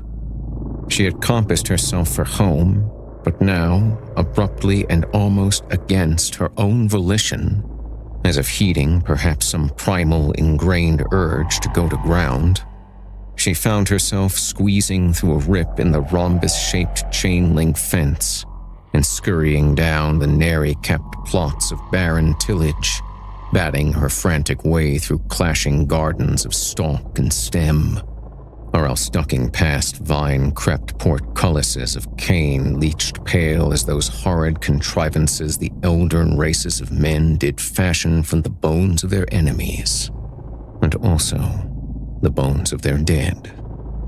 Crashing up against the side of a rotten shed, she span, breathing hard, to scan her dark surroundings. A sparse harvest bleared and veering through tear-filled eyes. Wire fences, branches whittled bare by winter winds, the softly sifting hiss of falling snow. Telephone wires stitched the farther night, a gloom-soon tapestry of black trees and rooftops and tall brick chimneys. A crescent moon hung cocked and slightly askew, like something suspended on wires. A yellow eye narrowed in. There. Her eyes darted back with barely enough time to register a blur of motion as a perfect black silhouette flung itself off the gable of a neighboring house with the unnatural, disjointed agility of a figure in a stop-motion film. What she'd glimpsed of the form had suggested long, prehensile limbs, like those of an orangutan or chimpanzee, as well as a chalky impression of a hairless hide surmounted by the scruffy black head of a wolf. She never even heard the thing land, but she heard the bells when they rang. Their lively dissonance echoed hollowly through the paralytic silence of night, over brittle nettles and dying plants, frost-slain ferns and branches de-leafed by purest cold, echoed against the grimy glass of greenhouses and the blackly rotted boards of sheds and tool stores. The dread she felt at hearing that sound. Here, alone in this place, was like ice water syringed deep into her veins. She shrank against the side of the shed, as if in doing so she'd somehow escaped the notice of what she knew was coming, or else through sheer force of will might cipher herself away into some occult sanctuary of shadow. And as a ravenous cowl of hoarfrost crinkled the withered corpses of unkempt weeds and grass, and as a sour scent came into the air, as of food and other things gone bad, all she could think of was Stephanie, and the train, and a shriveled hand the color of a magician's glove with knitting needle fingers that had painted the white snow red.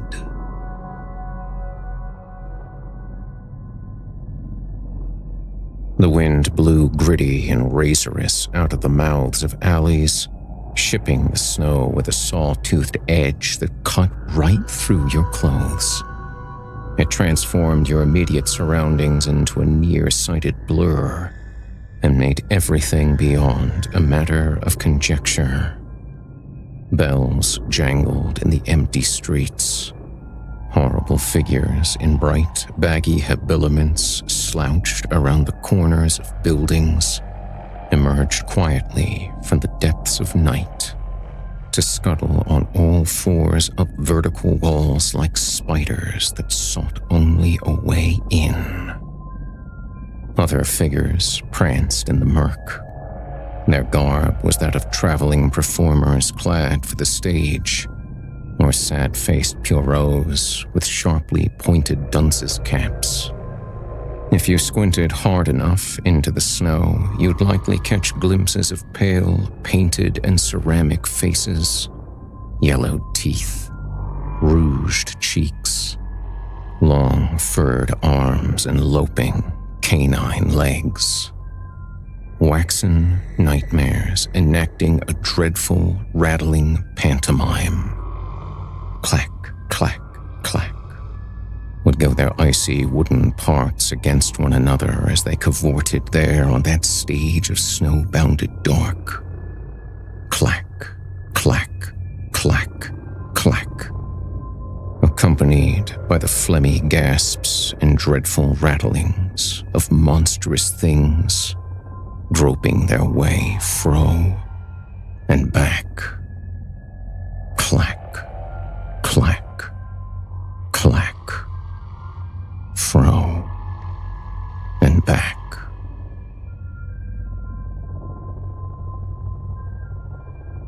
Heather and Phil hid in the alcove and waited breathlessly for whatever dark thing was passing to pass.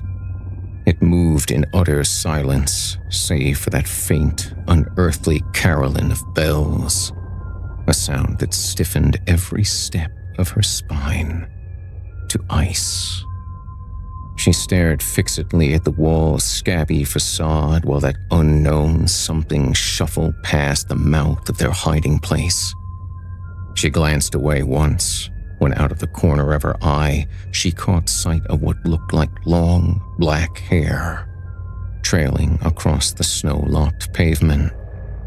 Then, She saw a colorless china or porcelain hand with heavily chipped fingers hanging at the end of a thin arm tightly bound in colorful cloth.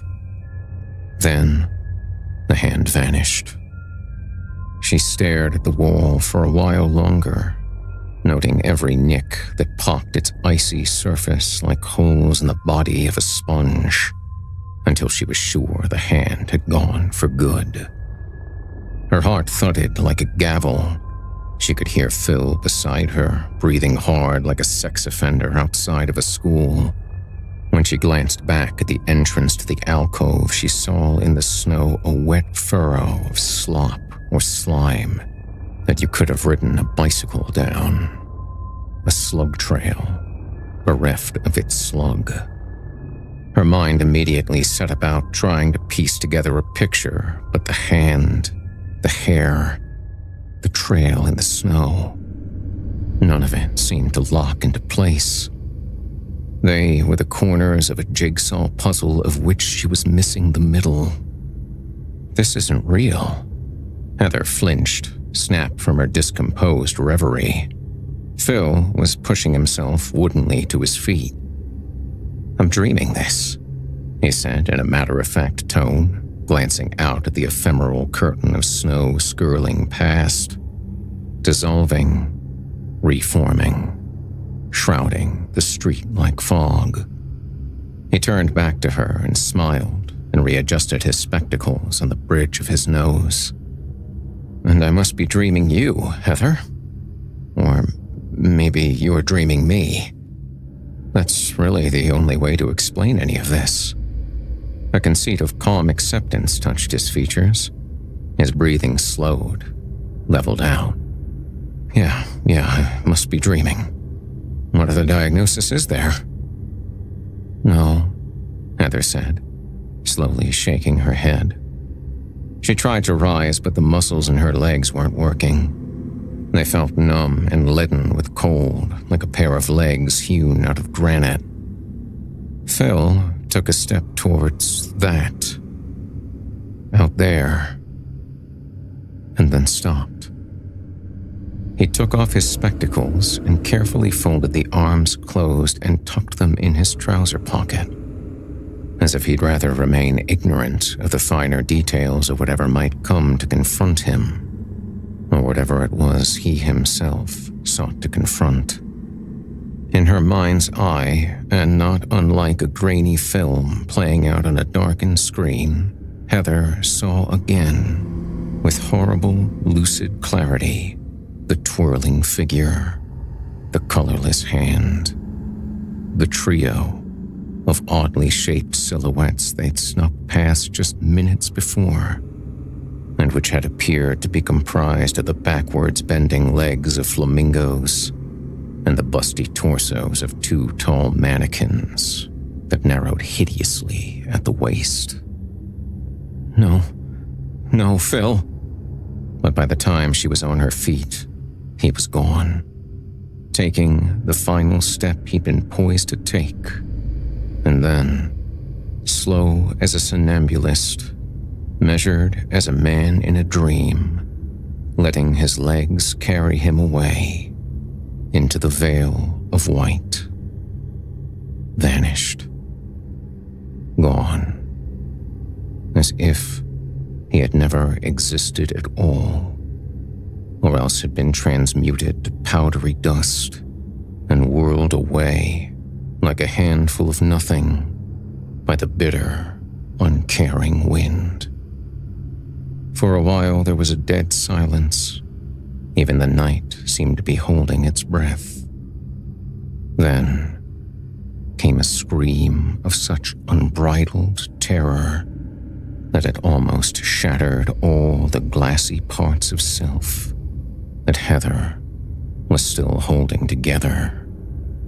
It was a truly awful sound, unlike any a human's vocal cord should have been able to produce. A high-pitched yet coarse giggling followed, the snickering laughter of guilty children, indulging their appetite for violence. Any courage or impetus that had carried her this far seemed to blacken and draw, like a corner of paper touched to a flame.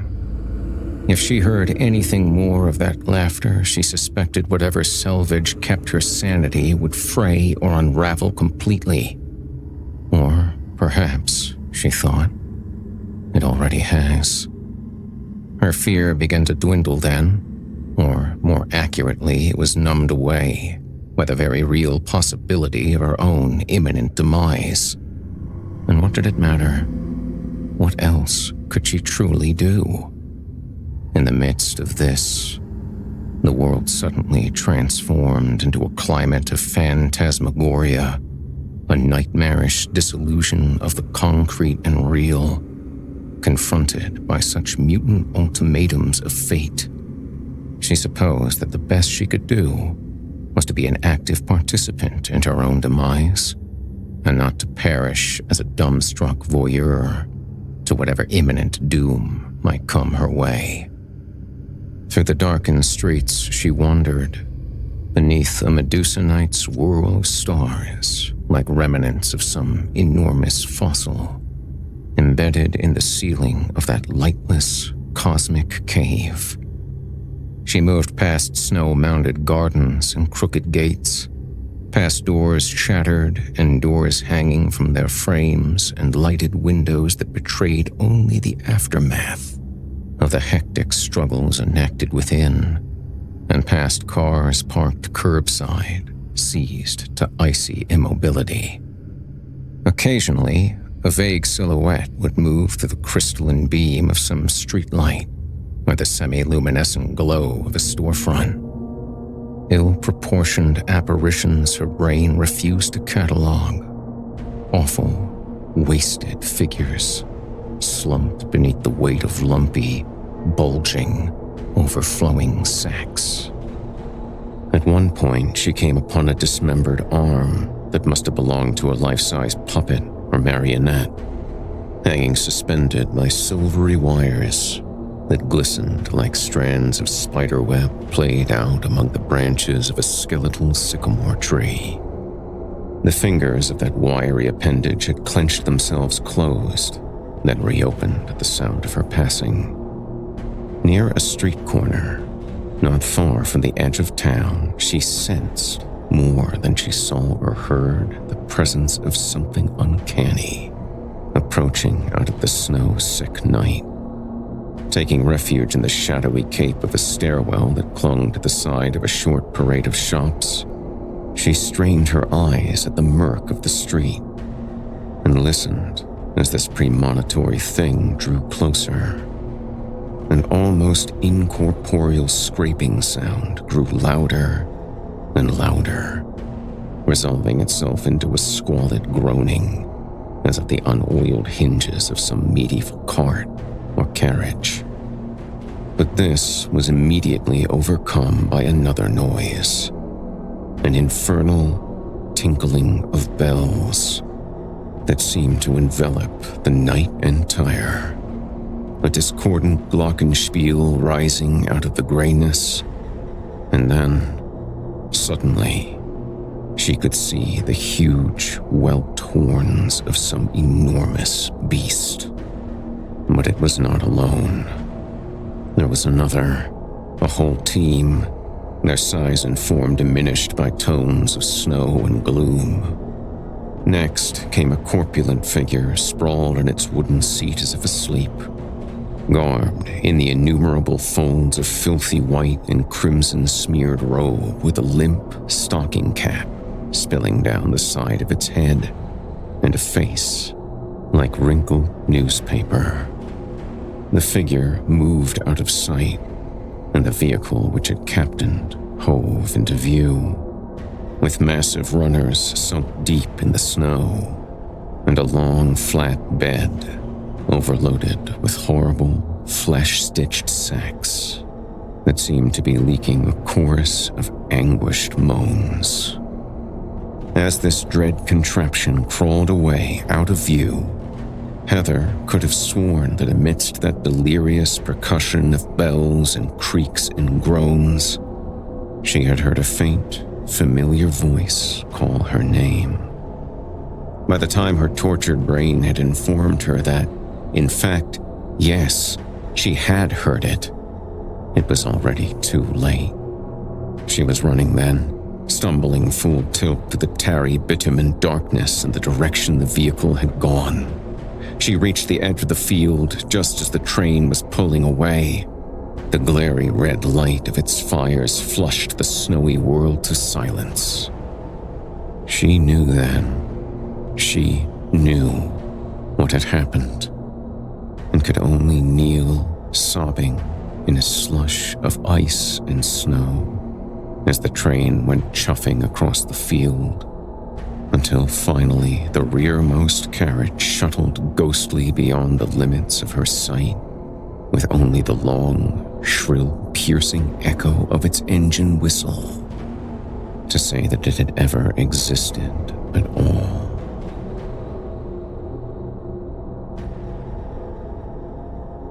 Lodged in an obsidian maw of darkness, Cassandra heard a door slide, and then, after a moment, slam shut.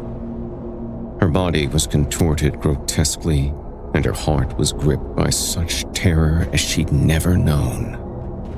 All there was darkness, and bodies, and arms and legs, and the horrible fetal mewling of children, sucking for life. A grasping climate of breathless oppression that she could feel constricting her lungs in panic-stricken self-suffocation. Her bones ached and flared with pain. She'd sobbed herself sodden, and the cold had frozen her tears. There was a low, background-level roaring sound, and abruptly it swelled to a calamitous, ear-splitting thunder. And, seconds later, that hard surface upon which she lay ticked nervously, then lurched into motion. The sour reek of sweat that surrounded her seemed suddenly to intensify then, as if countless bodies were perspiring the very elixir of fear itself. She struggled to regulate her ragged breathing as that abounding kinesthesia of limbs began to thrash and seize, and a scrabbling hand knotted itself in her hair as though she were part of some sculptured human amoeba, reconfigured and grasping, clutching blindly at the very ether for some concept or metaphor to frame its truer form.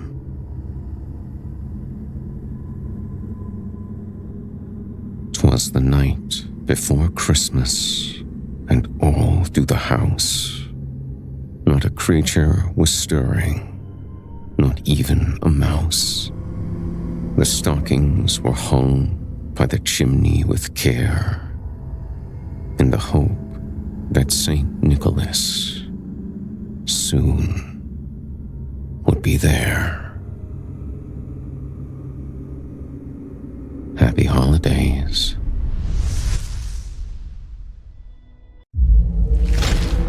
Chilling tales for dark nights.